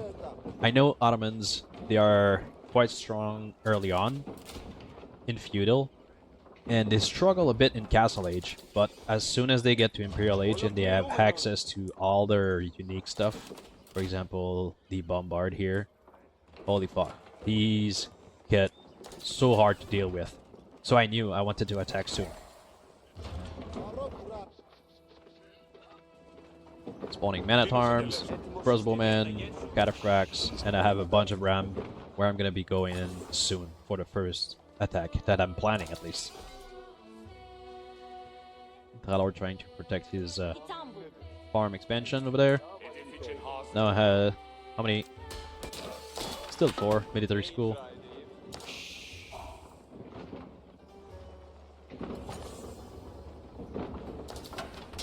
I'm preparing to move up. I have the War Elephant. I'm waiting for my second War Elephant before I move on his base. I don't have that many cataphracts, but like I said, like they are pretty expensive, and I'm low on food right now.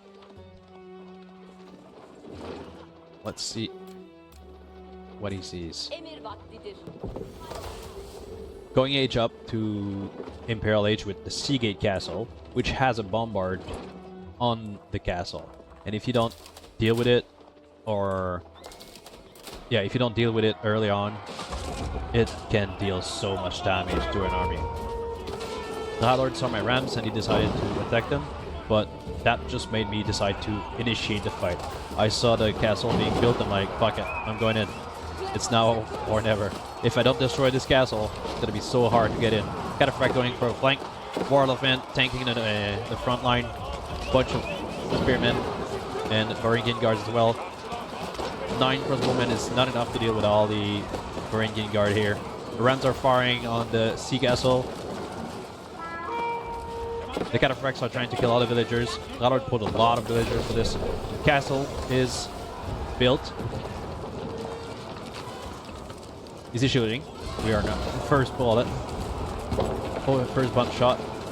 Doing the gulp for the cataphracts. And the castle goes down. I only had time to fire once, but luckily, otherwise all this infantry would have died on the next shot. Cataphract going in, trying to kill some economy, but Dralord pulled all the villagers here to try to build that age up. Timing was not the best. We are at 71 villager for Water 2 versus 23 on Dralord, and Dralord taps out. First game done. Good game, Dralord.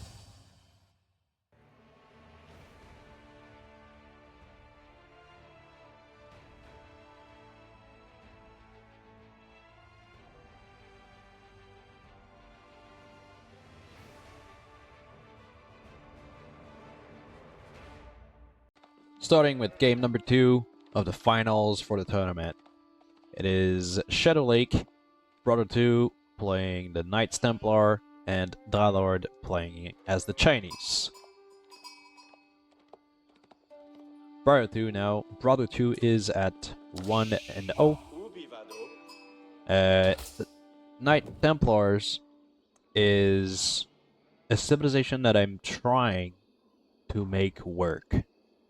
I really enjoy the commandery system, and I really want them to be good. I realize that any map with water is pretty efficient for the pilgrims because they do not need to be manually transported. They will summon their own little boat, carry the water, and reach the sacred site on their own. So I started with a standard opening with them on sheep, but then I realized, wait a minute, I need to take the water. I know that Knights Templar also gather food, a small portion of food, when they chop wood. So I will redistribute my villagers soon, and I will only leave enough to be able to produce a villager every 20 seconds. I have one on long distance mining of stone because I want to make an outpost next to my gold and upgrade arrow slits. On Dralord's side, food is gathered on sheep. He has a few villagers on wood and one on gold. Mining camp as well for the stone.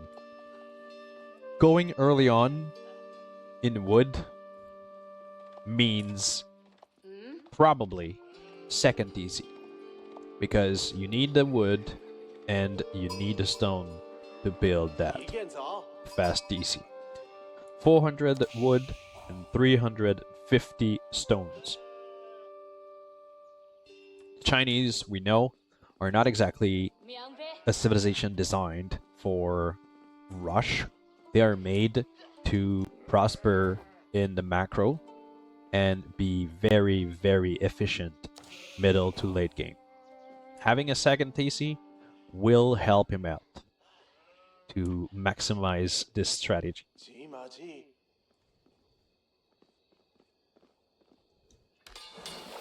Following my idea of taking the waters, I'm opening up with a duck.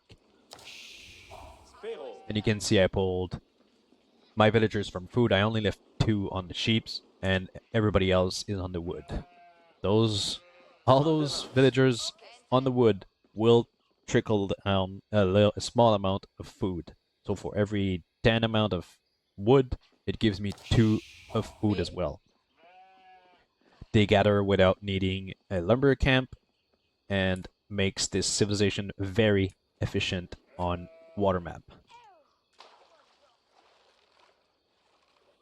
Dralord is aging up with the Barbican of the Sun, sorry.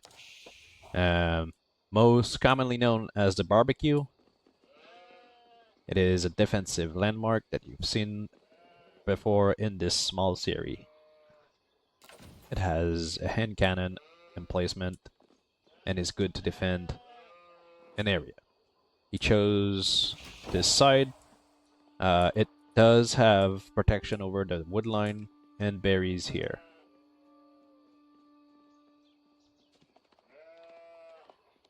And as we discussed, he now has 4 in stone, 5 in wood, and the minimum in food to produce villagers constantly. I believe the minimum is 4, but if he stockpiled a bit, he doesn't need as much so early. First to age up, Dralord at 436. I estimate that there will be no aggression early on, therefore I should be safe to go with a second dock and produce more fishing boats before trying to age up. And you can see that where I am at 24 villagers, including the fishing boats, versus 20 for Dralord. Because I think I'm safe, that's why I'm not aging up just yet.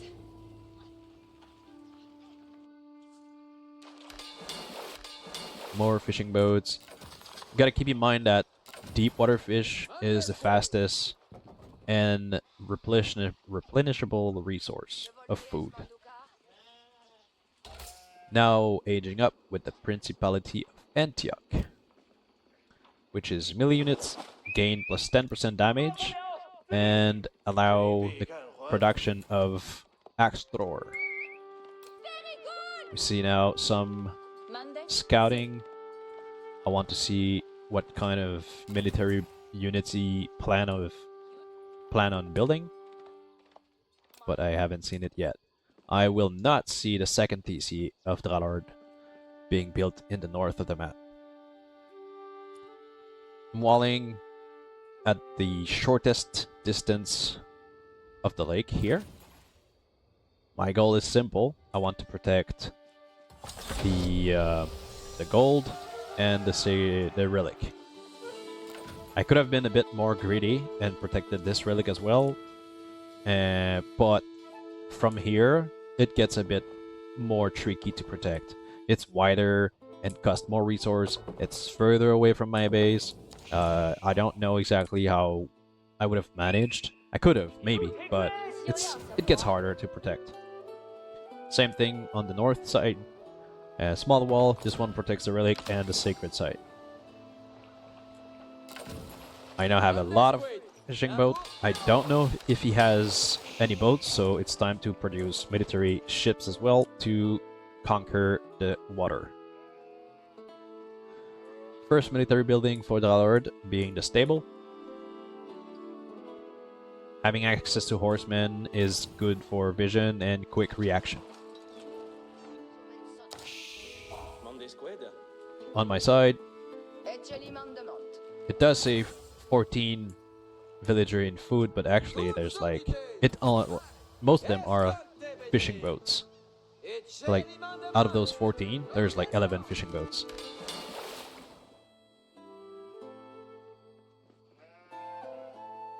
And if we subtract that to the 35, Dralord is in advance with the number of actual villager that he has.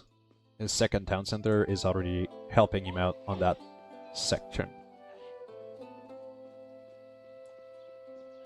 Redistributed as well his villagers from the stone. His plan was only to make the town center, and now he sent them to food. We see this is a boat of the pilgrim I was talking about. They create it on their own and then move by themselves, which is a safe way to produce the pilgrim route. There's very little chance that they are gonna get stopped. There's only if Dralord managed to conquer the lake, then I can't do this anymore. But I'm trying to have all the vision on the beach just to make sure he does not try to access the water. Making a second wall just to stop him. I know I'm behind. Like, if Dralord has starting to produce any military units, I'm way behind. I don't have any military units. That's why I'm trying to make a second wall, just to slow him down. Dralord now has 3 stables. But is he? No, he's not able to make lancers yet, so he's gonna be forced to make only horsemen.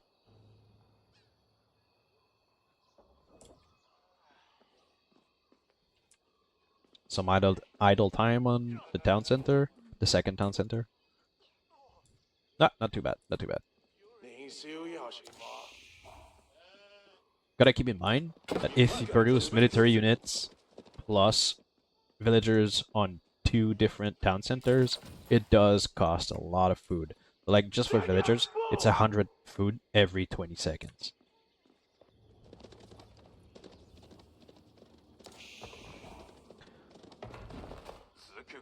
Send some villagers to help build the walls, build barracks to have a forward military production, making some bows for vision and some arrow slits.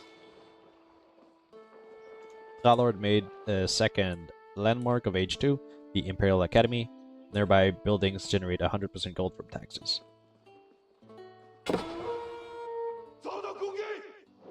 Dralord now is trying to pierce any side he can, or at least to bother me with alarms.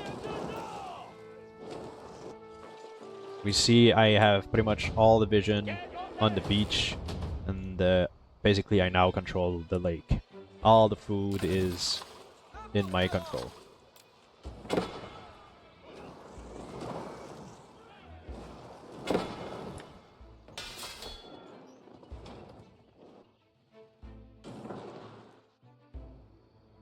See that I am aging up with the Angevin Empire, which is fortresses and docks gain 30% more health, and will unlock the production of heavy spearmen.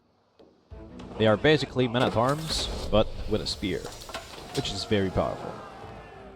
I thought about taking the heavy crossbowmen, but I already picked the axe throwers, which boost my melee infantry damage by plus 10%. Therefore, it will boost the heavy spearmen as well. Dralord now are making archers, good combination with the horsemen. 2 archer range built for Dralord. His town centers are still making villagers. Second TC is a bit idle again. The only thing it does is like he does not maximize his advantage, right? He still has the advantage. Keep in mind, most of my villagers are shipping boats. Fishing boats, sorry. And the gold from the pilgrims. Decide to send another bunch of villagers to the north, because I want to do the same thing on both sides of the map. I want to repair, make military buildings, and yeah, in case you wonder why I built the monastery that far, when you make the fortress with the Knights Templar, there's an upgrade there that increases the production of the relics in a monastery by 20%, as well as pilgrims gold from sacred site. So by making the monastery next to the sacred site, I build the fortress, make the upgrade, and everything there makes more gold. Sorry, the attack alert keeps attracting me, but yeah. Now I have 2 pilgrims making the trip in the middle, which is passive income, very strong.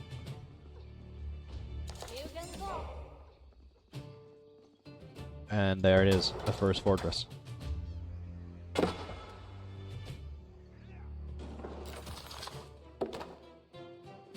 Second TC's economy seems decent, with 17 villagers. For Dralord, my bad. Currently, it seems to be very passive. Both players are trying to come up with a strong economy before engaging.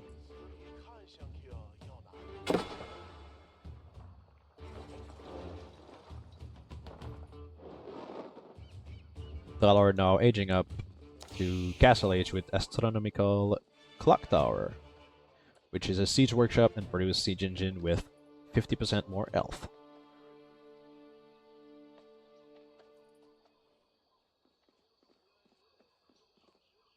Some idle villager, and they were probably, yeah, they were gathering from the sheeps, but no more sheeps.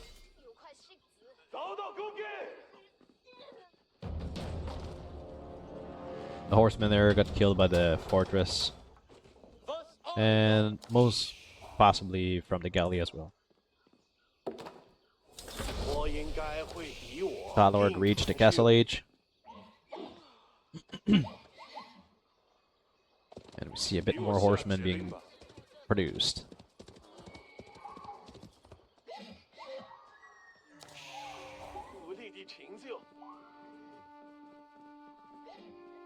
I did build a second PC as well recently, because that is something I had to learn from myself, like a point of it to improve on myself. And I'm like, alright, when I go to age 3, I need to do 2 things. Maybe 3, but like the 2 main are making a monastery to capture relics for passive income, and something that I had to slap my wrist multiple times, I need to make a second town center somewhere in Castle Age. because it's something you forget over time, and I really need that to boost my economy. You're gonna see here the pilgrims. Now this one says 105, but because he's next to the fortress, which has this research already made, generate 126, so 21 extra gold. Pretty decent. You see here my military production, which is minimal, but I decided to make one small of each building just to be able to produce whenever Dralord decide to attack. My goal was really to protect my side of the map, take more control of the map, take the relics, have an economic advantage, and then be able to produce military units non-stop. We just saw veteran horsemen being completed by Dralord. First counterweight trebuchet made with his landmark here. Remember it has 50% more health, which we see here, plus 70.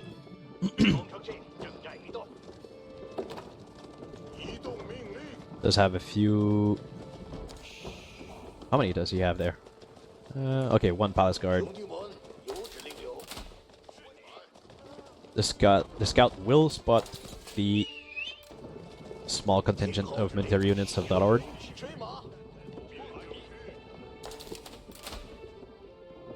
And therefore will start production of military units on this side of the map. I was saving those resources to know which side he would choose to attack.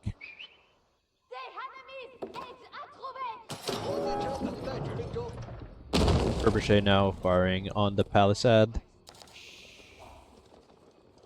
Well, what is this? Oh yeah. I chose to sacrifice some units just to see what units he had. I thought, I don't know if I'm going to be able to get there before you choose to defend, but I got there late with very minimal amount of units. He's now making an outpost for bigger vision. We see now lancers being built as well for Dralord.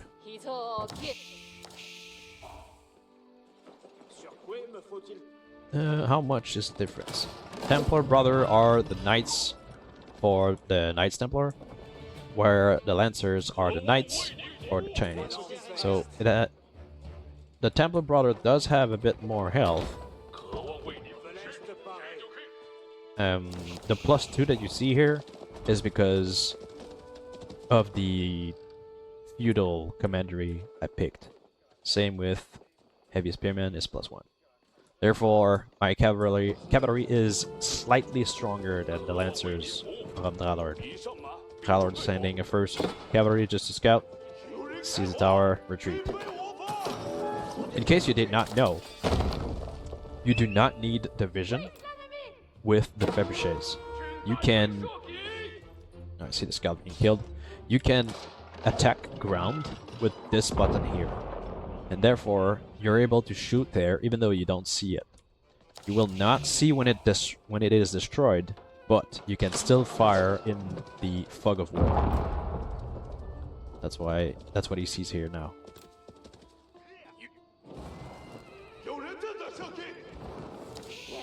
Outpost is finished. He now has the vision over the high grass.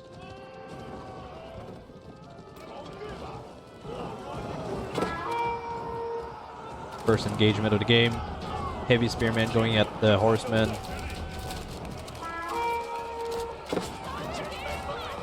Few sergeant in the mix. There's 30 Heavy Spearmen on this side. Dralord is splitting. Is he splitting? No. But he did remove this trebuchet from the group. Otherwise, the entire batch of units would have been slowed.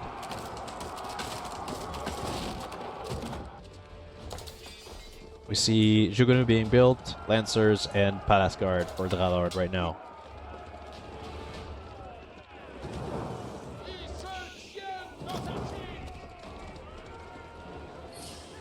His military units. It's 88 military units versus 43. So it's 2-to-1 right now. Economy seems to be similar.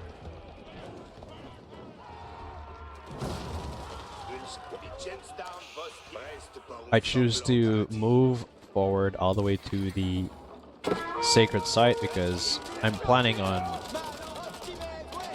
grabbing it eventually. You saw that the heavy spearman was soaking the Jugonu's attack. It has 4 by default, and it has +1 from tech. And the Jugonu does... That's a crossbowman. Where is it? Okay. Yeah. It does 5 times 3, which means all the burst does 1 damage to those heavy spearmen. Which a total of 3 damage because of the bursts. The mix of 40 heavy spearmen, 20 crossbowmen, and 10 sergeant versus 22 Zugunu, 10 lancers, palace guards, a nest of bees, which can be very helpful against a mass of infantry here. See some Templar Brothers launched for a raid in Dralord's back economy.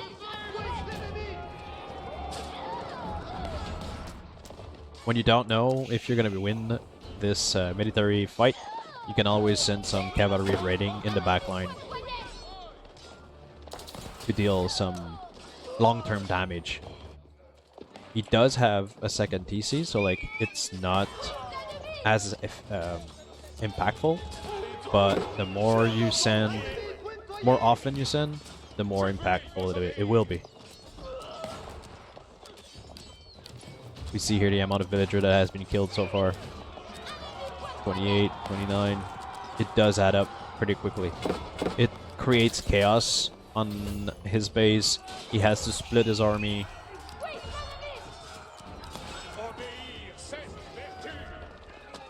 And really, it can be confusing as well. It adds up also for the micro.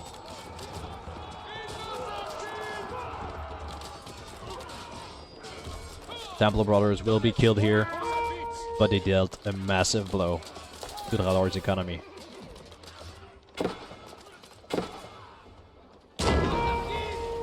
A Hulk being attacked by a trebuchet.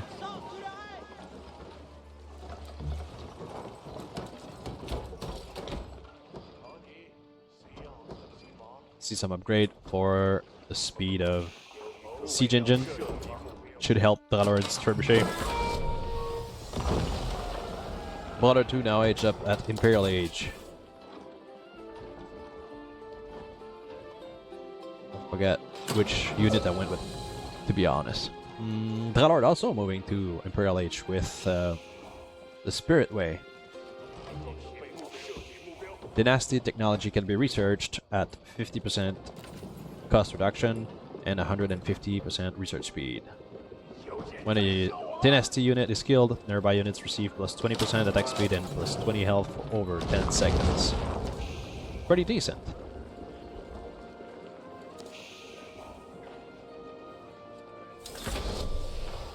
And Dralord has reached Imperial Age. Do we see any production? 4 lances being built for Dralord right now.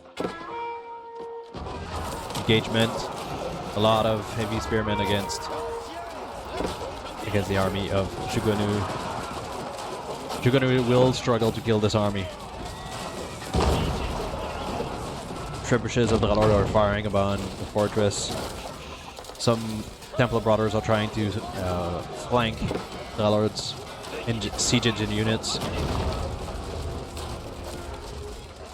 The heavy spearmen did soak a lot of damage. Although the 40 have been almost defeated, they did soak a lot of damage. And they do way more damage against cavalry. 44 to be exact, right now. Templar Brothers, the surviving ones, are going for a second run over Dralord's economy. We now see a clear number advantage in the villagers, 103 to 64.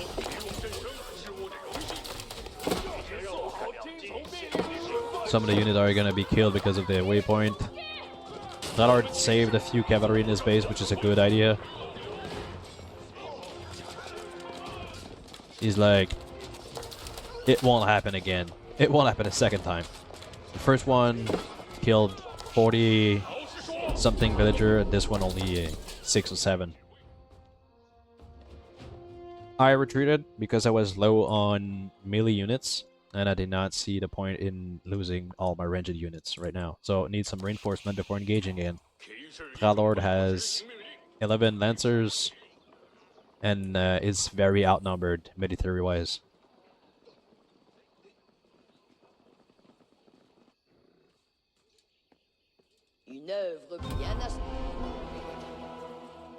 Captured a second sacred site, which will give more gold income. You can notice the difference between fishing and farming by the amount. Like, we almost have the same amount of villager in food, but the number total of food in our banks are way different. We have back to 30 spearmen, heavy spearmen. Now is the time to move again. I don't see Dralord's mid-30 units from here, so I choose to be careful and move methodically. Dralord is staying in the range of his Barbican, which is a very good idea. Trying to bait me in it.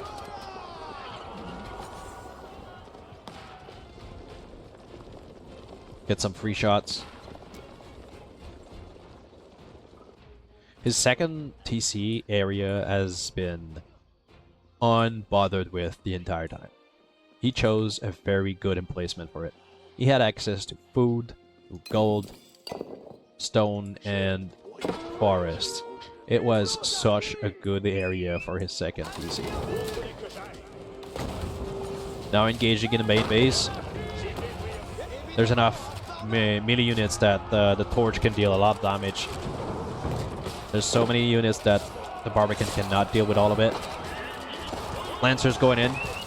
Dralord has some hand cannoneer, which is definitely a good choice to kill all those heavy spearmen. It's gonna deal maximum damage to them. Fighting in the streets of the city, it creates a lot of choke points. But Dralord is just lacking some military units to fight off this blob of units. Dralord carrying the bell, the town bell. Barbican is firing non-stop, trying to pick off the spearments. I find the second TC, and I try to kill off a few villagers over there as well with the Templar Brothers. I'm down to 16 heavy spearmen. I realize that maybe I'm going to be losing a lot of military units. I don't know what the Dralord's economy look like, so I choose to back up and make some rounds. The Knights in the Imperial Age have so much HP and so much armor. Like, they can just dive in under town centers and they will not be bothered. You just right-click, forget about them, and they are still going to be doing a lot of damage. Right now, Dralord's economy is a bit destroyed. Yeah, and he taps out. So, good game, Dralord. Second game goes to Brother 2. And we are going to game number 3.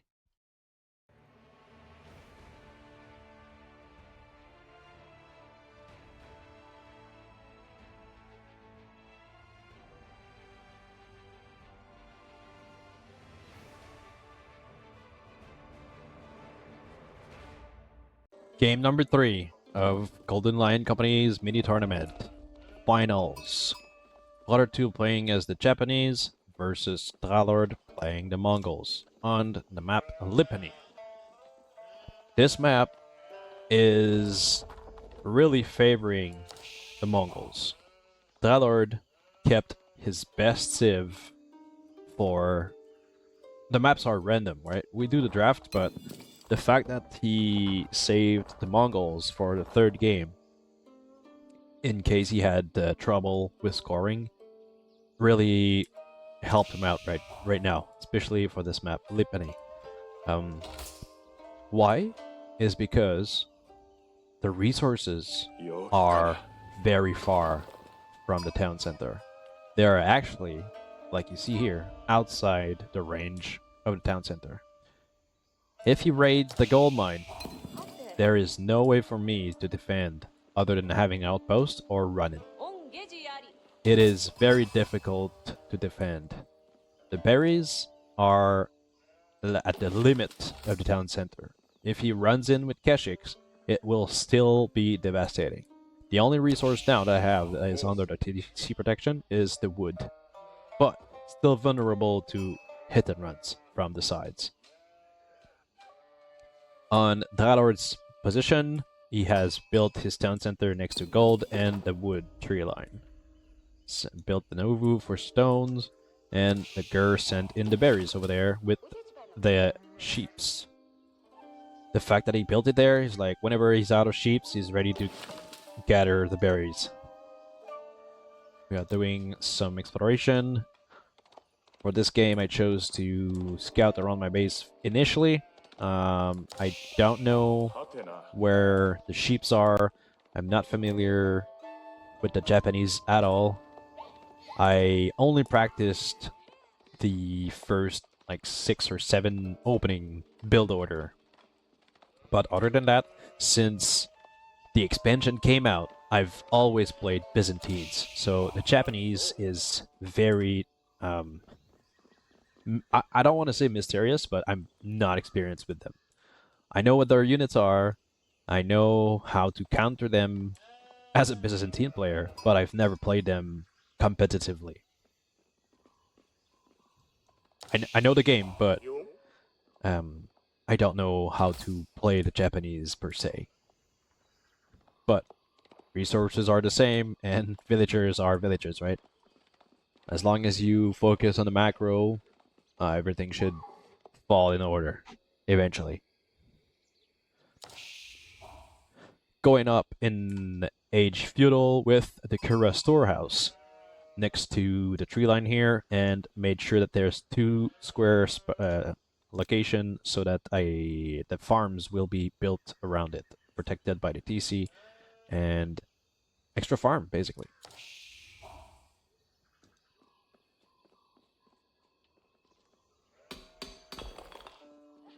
Oh Lord, what is this?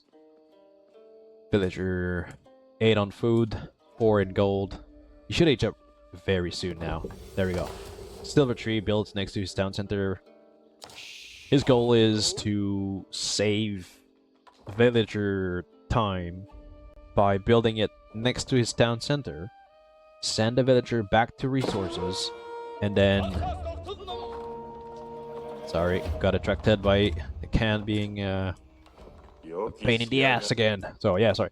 The silver tree will move on itself to a corner of the map to use the trade post. That's basically how it goes with the silver tree. If he had run all the way with his villagers in the corner of the map and built, like, he would have lost so many resources, like collection time. Soon at Feudal Age. The Dralord seem to have missed 2 villager since it's 18 to 16. Doesn't show much early on, but it adds up over time.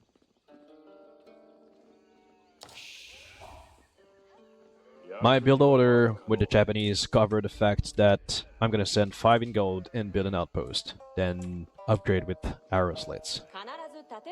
It has become my standard opening nowadays. I don't know, I just like feeling a bit safe. I'm tired of being raided by a single cavalry, like a knights, for example, by Rus or French or, in this case, Mongols. It's such a pain in the ass when, like, there's one knight and it completely shuts down your gold collection. So that's why now I just like having the outpost and upgrade it as soon as possible with the arrow slit. All my goddamn sheeps are in Dralord space right now, trying to scout which military building is going to be doing. I do spot the stable, and I do spot the silver tree right there. Therefore, I know that his straight route will be from this corner. Could have been from this one. I don't know where the second market is right now, right? But yeah. I got afraid here. I thought maybe the can would follow my scout and just shoot it down over time, but he chose to drop off the sheeps instead.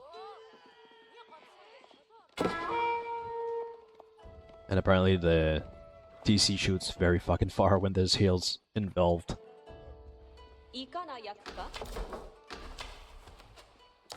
See, the arrow slit is already built. Researched, sorry.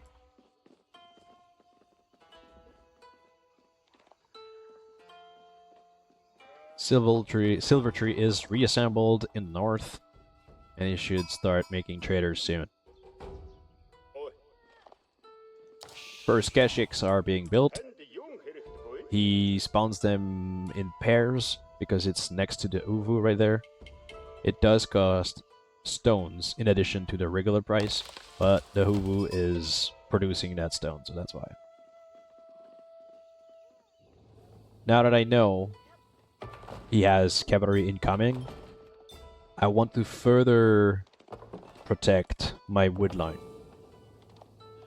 If I can protect these two area of entries for his raids, I'm in a pretty good shape because he has to circle around this stone to get in, and he don't have much access to my gold mine either because of the outpost. And I only have 5, therefore all 5 can get in. The outpost is not the all-time solution. It buys time. That's pretty much all it does. Because 4 Keshiks, like we see here, actually, they could take down that outpost pretty easily, even if there's villagers in it.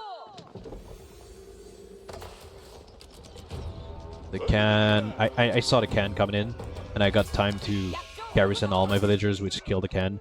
This will impair his cavalry because he will not have the line of sight for his Keshiks. He wants to go for my gold line, but I noticed and I garrisoned before. And at this point I'm like, fuck it, I'm going in, all in on the outpost, and I'm gonna fortify it as well, in case he decides to charge it and focus fire. You see the floating gate. The strategy for this game for me with the Japanese was to fast castle and then go for mounted samurais and relics. Dralord tried to find any villager he can target, but he won't find any. And this is why I built the walls. The outpost is now completed, fortified, and there's just no way he gets there with the amount of Keshik he has. I now aged up at 9 minutes, and I'm gonna go out on the map to gather relics for passive gold. Dralord has 13 in food, 11 in gold. He has a bit more villagers than I do. Tried to go for my gold mine again. Lose a second Keshik. Tried to go for my scout, but I noticed. As well, here, those 3 farms, I did not go for them because they were too close in my mind from the entry of attack. See in the north that Dralord has his trade route initiated. Has 3 trader right now. And we see the first mounted samurai. Right now, Dralord has feudal Keshiks. Therefore, mounted samurais are basically twice the amount of Keshiks. What I mean is, like, 2 Keshiks is going to be worth 1 mounted samurai in damage and HP or resource worth. But yeah. We see the wolf being very efficient at harassing Dralord's trading route. He's going to be dealing with it with the Keshik there. Because otherwise it keeps popping you the goddamn attack alert and it's distracting. And if you don't deal with it, eventually they're going to kill one of the traders. Alright. Traders do count as villagers, like workers. That's why you see the count here, 31 to 39. And Dralord now has mixed some archers in his army. Going in for a second harassment. Second raid.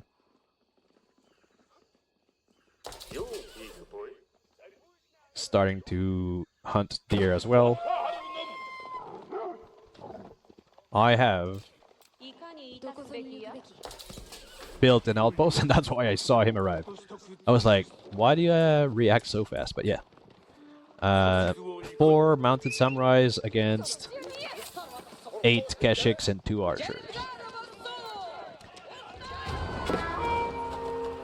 He's going in, and I try to deal some damage. Split one mounted samurai to kill the archers. Try to micro to save some units. I do have the priest, and if I can save a mounted samurai, I can heal it later. The exchange has been pretty much on my side. There were how many? 2 keshiks killed and a Khan killed. 2 archers versus only damage unit, almost a mounted samurai. But this Shinto priest is gonna heal it eventually. Dralord's trade route is very healthy right now. How many? 7 traders right now.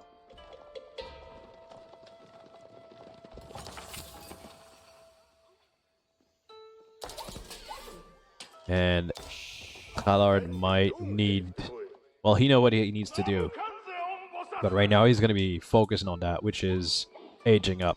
We see now he's switched 22 villagers on food, 11 still on gold. With the traders, it will give him a boom of food to age up. Still has a lot of villager advantage over me. But you see his cavalry is just staying at home. He really needs to age up to match the units comparison. He did not stop creating villagers, which is good. You never want to stop making villagers until... Well, no. Even if you want to age up, it's better to make a villager and wait an extra 5 seconds to age up than skip a villager to age up. Because the town center can keep producing villagers, but if you go idle time, you're gonna be missing in the advantage of villager to your enemy. Dralord aging up to age 3 with the Kuroitai, which is a healing landmark and increase damage to units in the big circle that you see here right now. And since he's a Mongol, he can move them, and it's very useful. So I have my priest, but he's going to be having this landmark that he can move to heal his units. His trade route is healthy at 11 traders right now. Takes me a long time to notice it.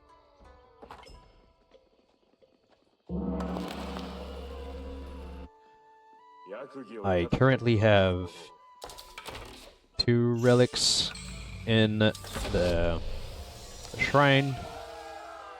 There's the 3rd one. So my plan is executed, which was age 3, mounted samurai, go for relics. Protect the monks with the mounted samurai, basically. This one just going off. It's going on the wrong side. And I just noticed it. Now I feel confident with my farms, so I allow myself to use those one at the corner. Like mentioned, I want to use the mounted samurai to protect the priest to gather the relics. This one is very close to Dralord's base. I'm gambling, basically, for this one. I'm like, I want to take this one so he doesn't have it, and that's why I use my military. He's still in his base with his keshiks. If he had been a little bit outside, maybe he would have spotted me and denied the relic. His keshiks are veteran now, and they will better match the mounted samurais. You see they have a bit less HP, But the thing is, every time they hit, they do heal themselves. So technically, they do have more than 175 HP.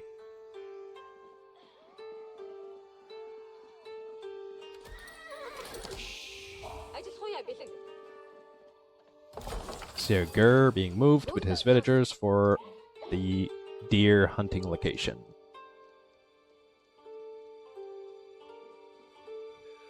I am transitioning towards mix of archers and cavalry because I thought maybe he would go for spearmen as well.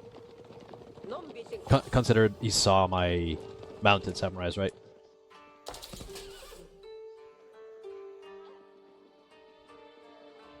Very good amount of villager for the Dralord.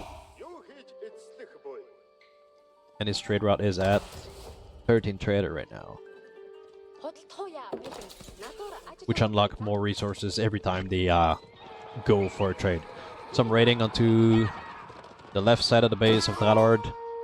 I thought it was a bit passive right now, so I was like, I'm gonna go stir the pot. I'm like, this is time to go and try to kill a few villagers. Mongols cannot build walls, and they defend. Wait, how's this? They use their units as a wall because they should be raiding enemies' base often and control the map with their mobility to basically keep your opponent busy and in their base. 4 villager down right now. Dralord is chasing with half his cavalry. But remember, each mounted samurai is technically 2 keshiks. And he's gonna find out right here. Turn around, do some charge. The mounted samurai has the deflective armor, which soak the opponent's charge. And half his cavalry got deleted by this. Half the mounted samurai are half HP, but they're still alive and they can be healed. Dralord now is not taking any chances to bring the rest of his cavalry to deal with those samurais. Buff the speed of his cavalry, tries to get some charge in. There you see that it's soaked with this deflective armor. They are moving at the same speed right now, but when they're charging, they do have the movement speed increased. Dralord's hunting around is pretty good. On my side, I want to gain control of this gold mine, which is a bit outside my base defense. And Japanese cannot build castle in Castle Age. And therefore, I decided to make some towers. And the wall there, the wall might not seem like much, but it still blocks the entire thing here. And villagers can just run left and right of the door and be like a pain in the ass a little bit with good micro. Dralord has his blacksmith being useful with some upgrades, military academy, which will increase the speed at which his units are produced. Trading route is almost, yeah, there it is, 15 trader. Therefore, they are now gonna carry. They're gonna now carry 10% food, wood, and gold. And I chose to gain some map vision with outposts in case he raids me on the east side of the map. Still again, I'm like, my wall on the left is good enough to buy me some time for my cavalry to defend on my flank. But on the east side, I don't have enough vision and I choose to go for outposts. And this is why I'm gonna find his trade route. Just because he's barely inside the line of sight, which is kind of lucky. I did not plan for it. But at the same time, I think about the trade route and I choose to go on the west side. Because although you can see it there now, I think I did not notice immediately. So I chose to go for this trade route first. And after that I noticed, oh fuck, there's like green people here. Yeah, these two. And I'm like, well, I guess I gotta go on the other side. Charging in the middle of the map, and I gotta find some 14 villagers. And this is a first economic blow. Like real economic blow on Dralord. Down 13 villagers now. Although he had the outpost, he was probably doing some economic micro. Never mind. He was gonna do the same on my base. Do some raiding southwest.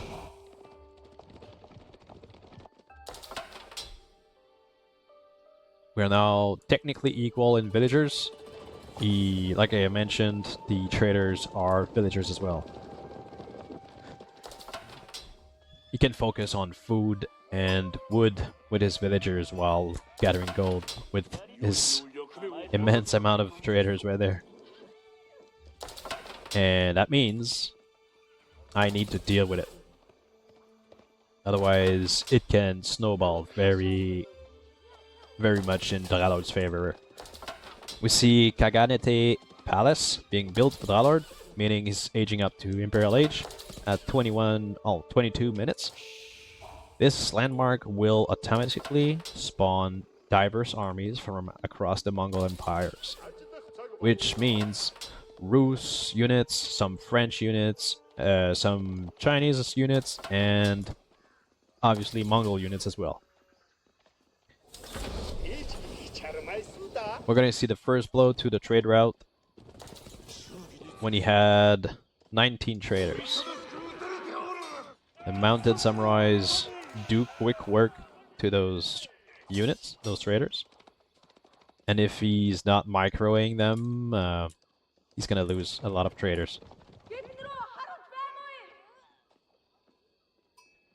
Elite Knights, as mentioned, some French unit to free units, French units. Although he is sending some cavalry to deal with my samurais, the fact that he did not micro the traders here is gonna hurt him. Because each trader is 60 wood, 36 gold, plus all the resources that they were carrying. I saw the cavalry coming in because of this outpost, so I moved away. Yeah, 19 and probably killed 6, 7 traders. Raiding Dralord's base at the same time as he is still attacking my main base. I noticed that all this cavalry is probably more armored than mine because he is H4. I don't realize, but he did not have the resource to tech, so I choose to back away. Bring in the infantry and archers to kill the cavalry.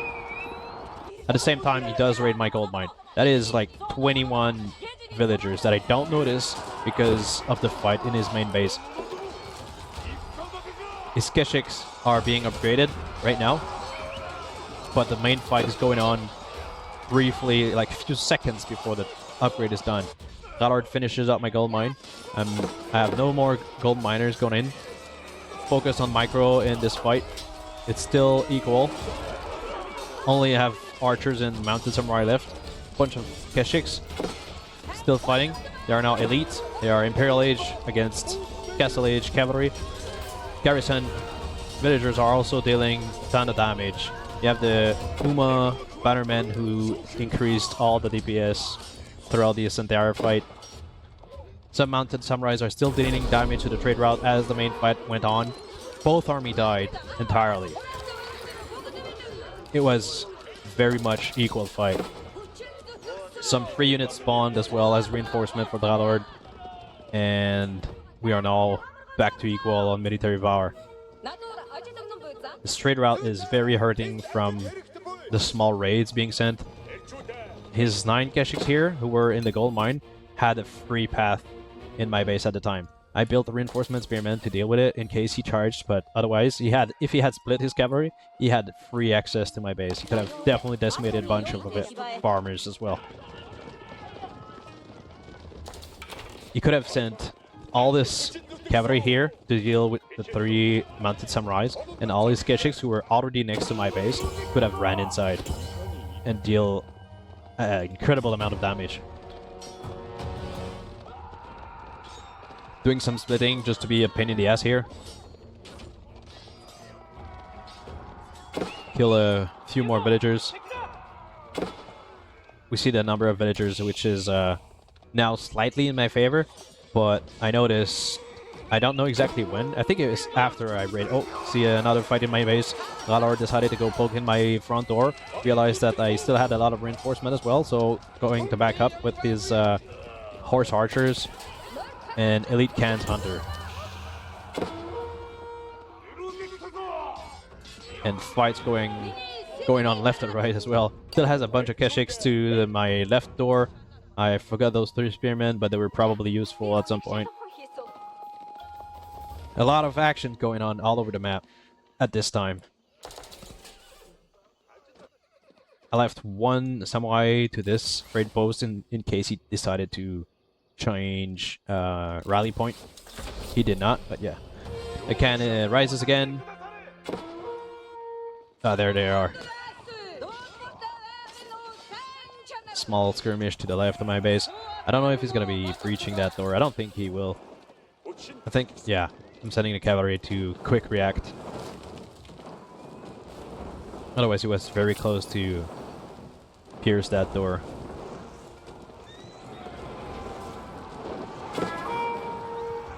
He's going to choose to retreat, which is a good idea.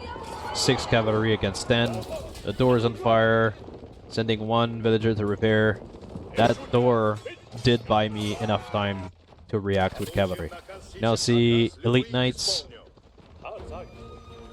going in at my small segment.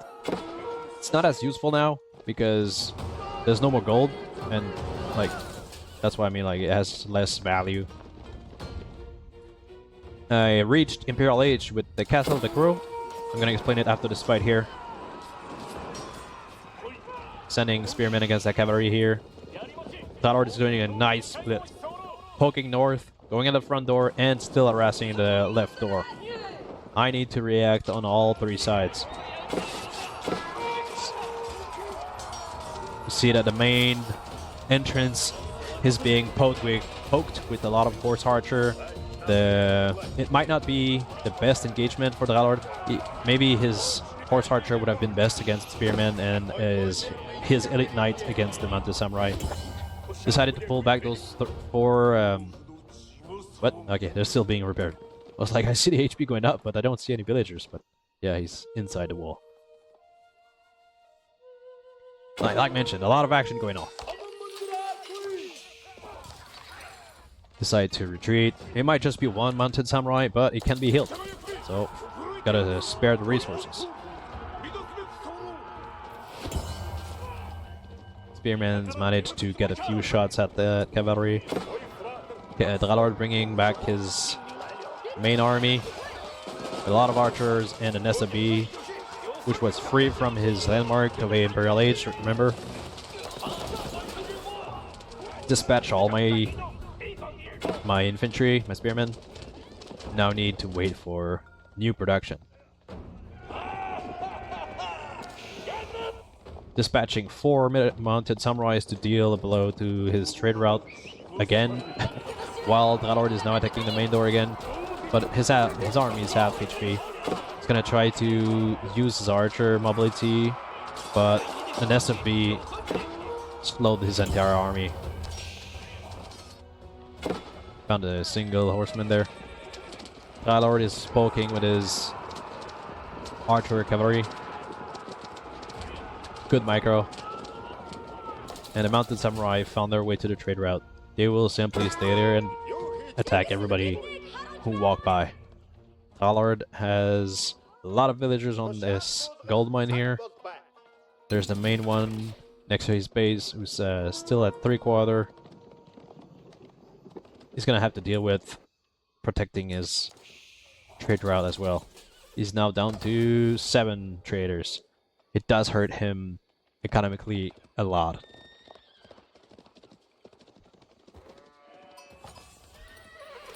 His Keshiks do cost gold. And sorry, I keep going because of the attack alert. It attracts my eye a lot. Hui Hui Pao, free siege unit produced from the landmark. It is actually the longest or sorry, it is the unit with the biggest range of attack of 18 tiles. It will outreach every other trebuchets and every other units and building of this game. Send 3 Keshiks against 4 mounted samurai will probably not go well for his Keshiks. Underestimated the samurais there. Mounted samurais are also elite, and therefore they are going at equal. He had a less number. Dralord will try to hit and run. Good micro. Managed to poke the spearmans. It's gonna send his Keshiks to defend his straight route as well while he micros.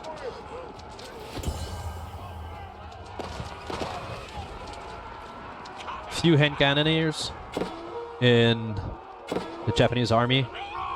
Fight going on to the east, in the middle of the map, and at the front door again. It's hard to comment because there's fights all over the place, right? Like, I don't even know who's attacking who at which time. I have to click all over the place. I still have like 1 mounted samurai to this trader post. And actually, Dralord did not find this trade post. He did not explore it, so is banking on this one.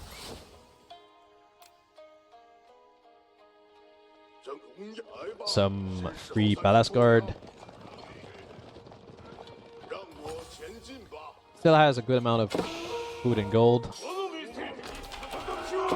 but his wood income is suffering a lot from supporting his mounted archers, his Mangodai. Gonna poke the front door again. They're now dealing a decent amount of damage. This is a mounted samurai, and his HP went down pretty fast, considering. A lot of micro from Dralord trying to poke the army. But thing is, elite cans hunter. Ah, fuck, he died. They increase the range of nearby ranged units. Therefore, all his mounted archers has more range of attack. For example, themselves have 5.75, and my hand cannoneers have 4 range. We're gonna see some raiding. Chose north this time because it's been a while I've attacked on the west side, and I found his gold income out of the blue. Fight going in the middle of the map at the same time. Spearman trying to poke the cavalry, protecting the hand cannoneer. This is an exchange for earlier when Dralord killed my entire gold mine. Dralord's army is more powerful than mine right now, but I think his income is slowing him down. He don't want to lose his military units because he has trouble replenishing it. Although he does have 6,000 food, almost 7, and 5,000 gold. He does have the population room to create more units. He's producing 14 of them out of 3 stables. He does have another fight in the middle of the map. Microing again. Few horse archer being killed. More spearmen are being killed in exchange, though.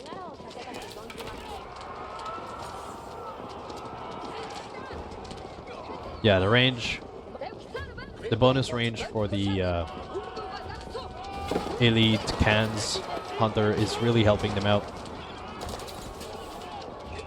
For every 2 horse archer dying, there's like 5 or 6 spearmen dying as well. I made an expand to this gold, and now I've learned I won't move without a castle for the next gold mine. This gold mine will be denied for a long time. Nobody's gonna be able to touch it.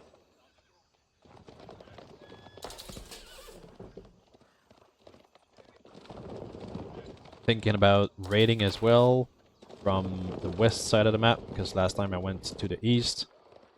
I think of this gold. I don't know how many villagers he has on it, but I want to make sure he's starved on the gold.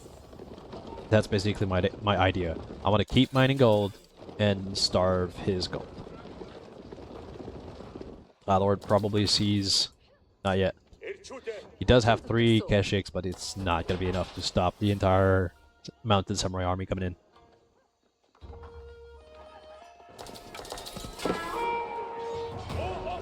Yeah, that's a lot of mounted samurais. Dralord respawned in time, but his army is too far away.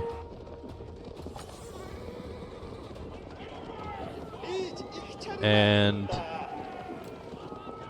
mounted samurai will run away after dealing a few kills on villagers. You see here, Dralord is bringing the rest of his army, trying to cut off my retreat. Nice split, nice sandwich there. Blocks the entire mounted samurai army. Circles the entire army. Engage. Bring in all the spearmen. Dralord's trying to back up a little bit because he sees all the spearmen and his entire army is cavalry. Doesn't want to deal with that.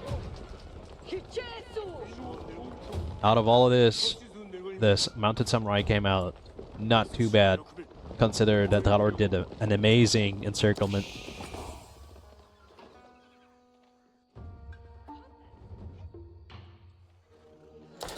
Gotta keep in mind that you wanna engage mainly, or in the best of case, always, the fight that you can win.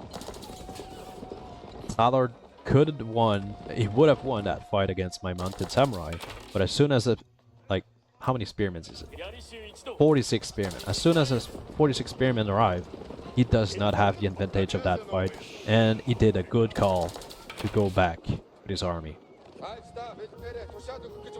Now producing archers, which is going to be having damage bonus against the spearmen. His Weebow is shooting because it has so much reach. And when I was saying that this gold mine is denied, like both our army are staring at each other from the opposite side of the valley of this gold mine. I'm increasing the amount of barracks and, well, all military buildings actually, because my economy is too high. Dralord wants to start trading again, therefore he's sending his military cavalry to deal with my patrol units.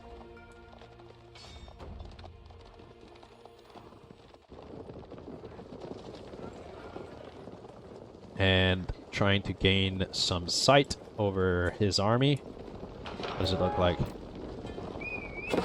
Oh yeah, I see everything, eh? Not sure why. Oh, this cut, yeah. Now a big fight in the middle. Spearmen are engaging the main cavalry. Dralord see the flanking cavalry, moves his cavalry, blocks the flanking. Nice flank. Nice blocking, I mean. Some mounted samurai managed to trickle in the middle between the stone and the cavalry. Goes for the siege engine. Massive fight. The hand cannoneers are picking off armored Keshiks. All the archers are killing. Like, there's no more spearmen now. There's a few ones, but they're dead. Big battle.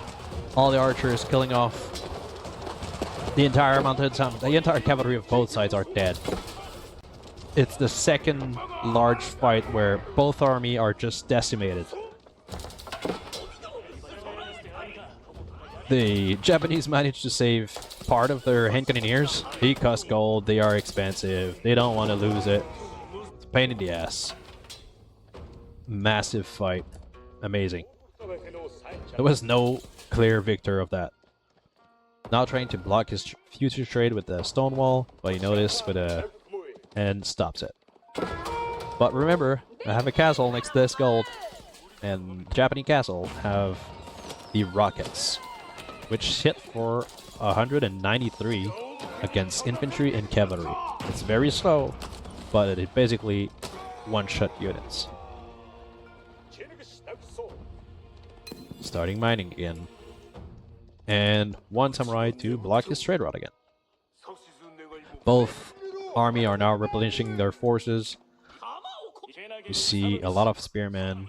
They are cheap and fast to produce versus knights, lancers, and geshiks who take a bit more time to produce. Dralord trying to send his geshiks to see my base.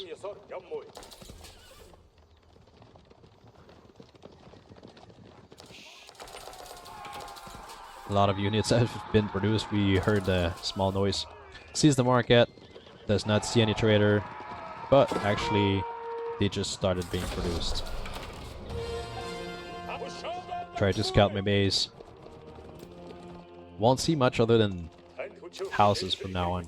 He did see that I'm not trading though.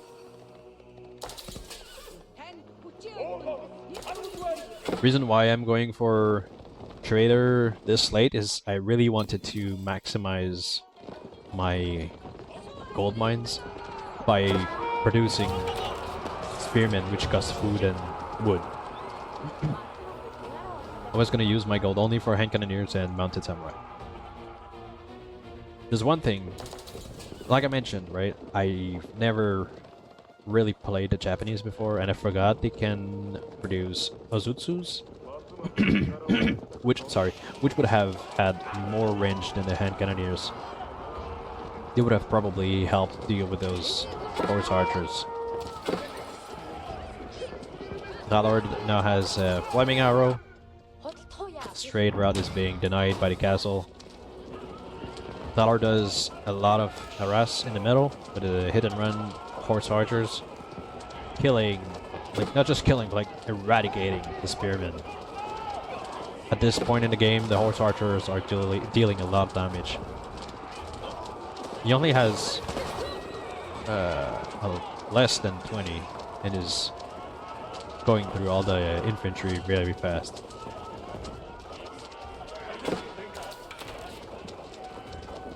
Spearmen will never reach those horse archers. His Imperial Landmark is still producing 3 units while he harassed me. Good play on Dralord. If he had been able to split his cavalry in a way, for example, take half of this and go from north to this side, he could have got inside my economy. I know the castle are dealing a lot of damage, but he does have a lot of horses, like geshiks. If you lose, I don't know, like 4 because of the cannons, it's not too bad. You see this engagement, both cavalry, melee cavalry, fighting for the gold. Nice encirclement. I think I chose to just leave them there, but turns out the geshiks at this age, with the passive ability to heal whenever they hit someone, they did not lose that many units. I don't even know if they lost them. Yeah, a few of them. And he's probably gonna go back to his landmark where he's gonna be able to heal.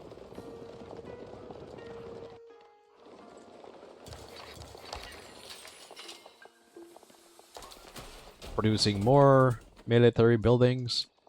I do have the resources to keep producing, but I don't have enough buildings to make them come out as fast to outweight the speed at which he kills the spearmen.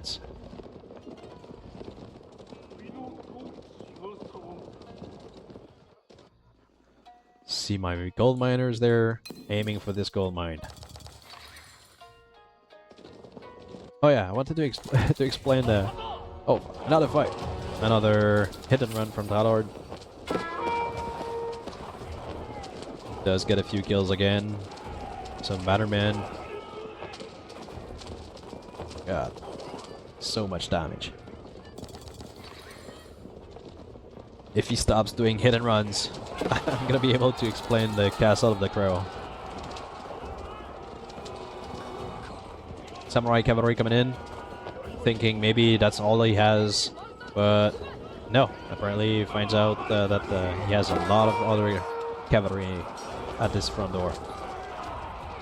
Choose to still go in for some harassment, like deal some economies in his backline, split the cavalry, go for the gold mine and the food sources. Dralord will also follow on both sides, trying to see this gold mine and then trying to find his villagers in the food.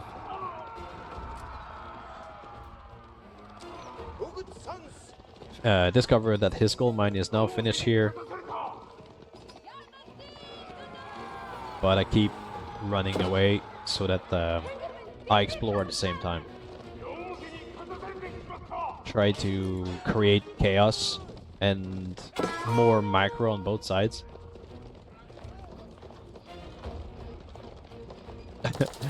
All the horses here, I did not even notice that we were riding next to each other.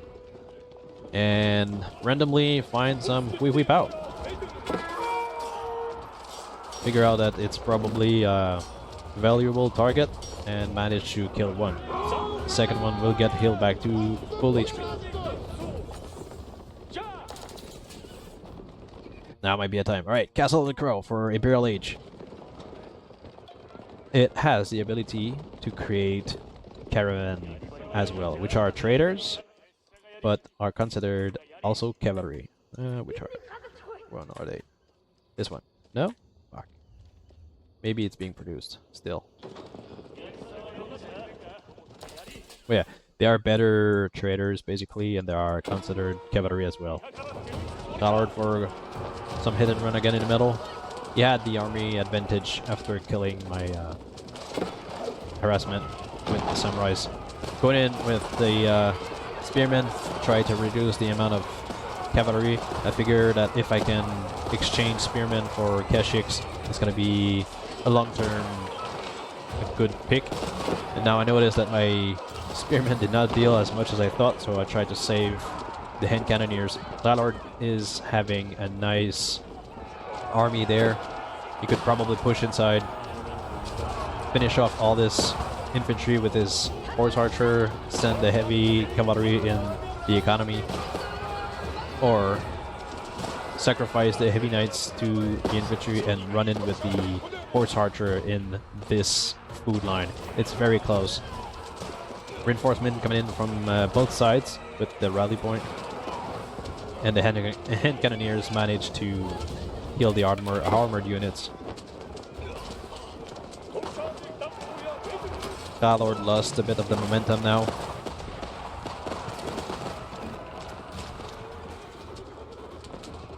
Sacrificing spearmen rather than the hand cannoneers. Again, no clear victor for like the third or fourth time. Although I do have a lot of resource. No, we both have a lot of resource. Every time there's just not enough units to push further. Like, even if I try to push, he gets either reinforcement or kill enough spearmen that my hand cannoneers are vulnerable and I don't want to lose them.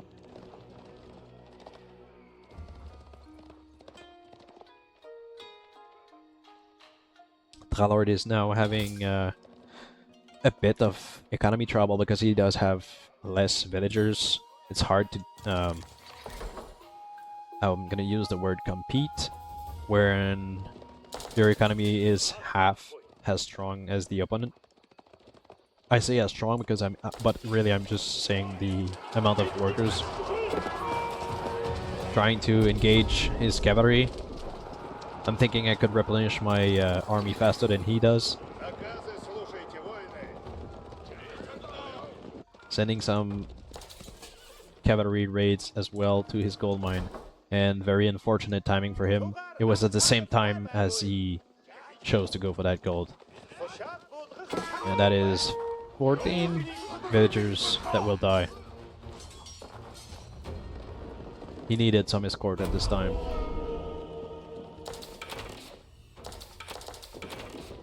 try to hit and run again. Does get many kills again with his horse archers.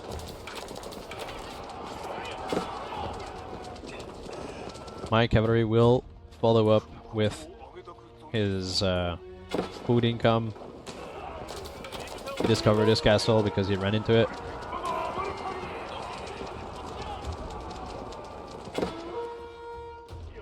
They are...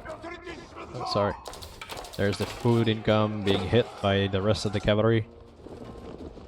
Dralord reacting to it.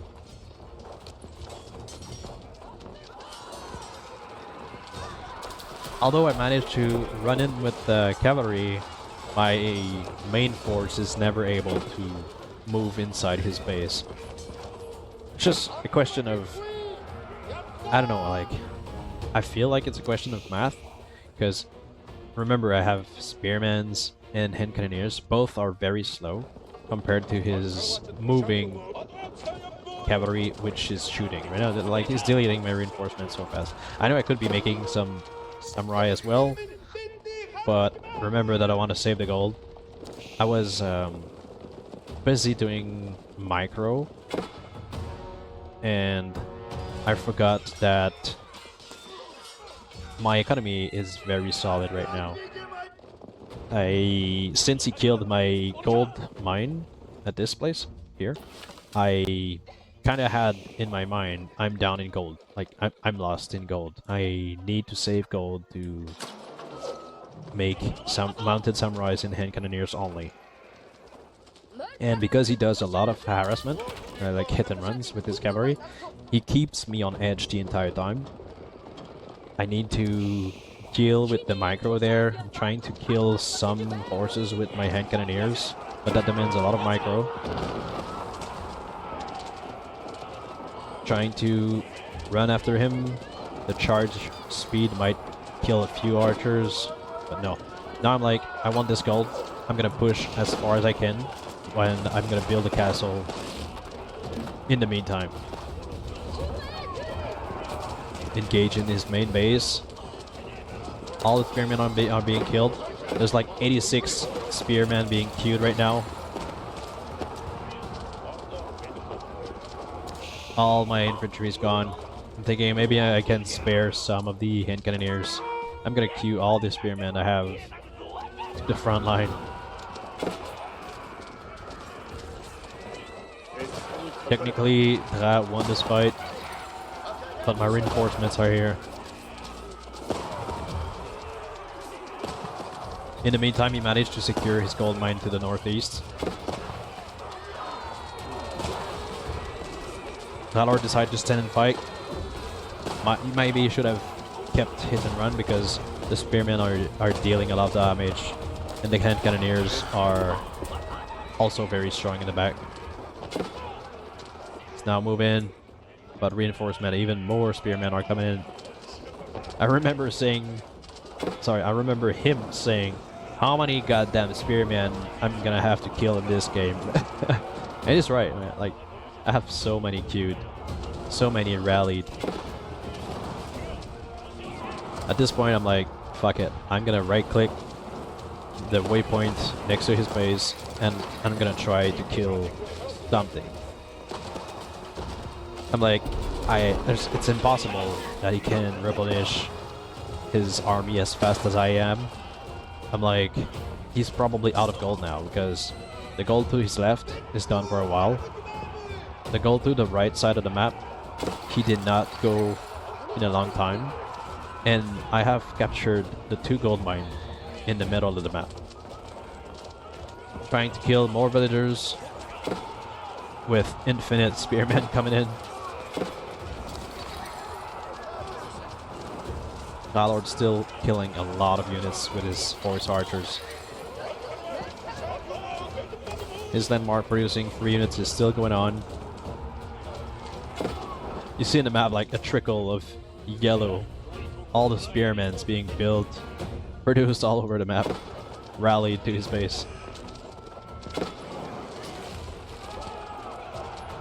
Takes many spearmen to kill anything right now, but they are doing the job. They are swarming, and some of them are killing something. Reinforcements are here as well.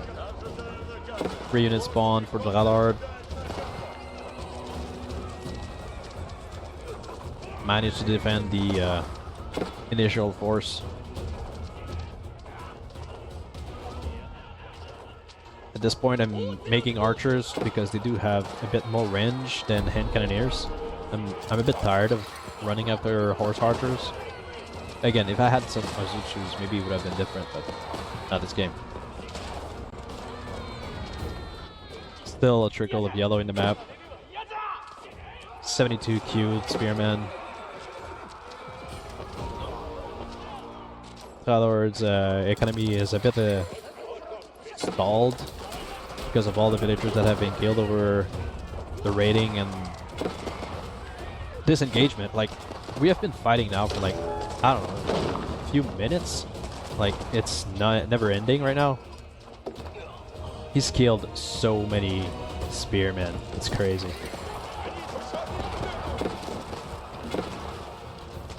His archers are dealing extra damage to spearmen, but he doesn't have enough. And at this point, it's also the fact that he does not have enough stables to produce units, because he does have a lot of resources in the bank. Garrisoning the villagers. It's gonna kill a few more, but reinforcements are still there. Right now the hand cannoneers are killing anything that spawns.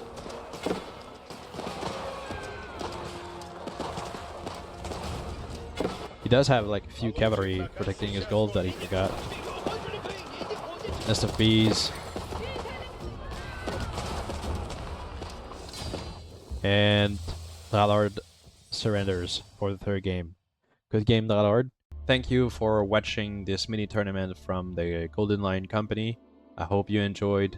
Thanks every participant from this tournament.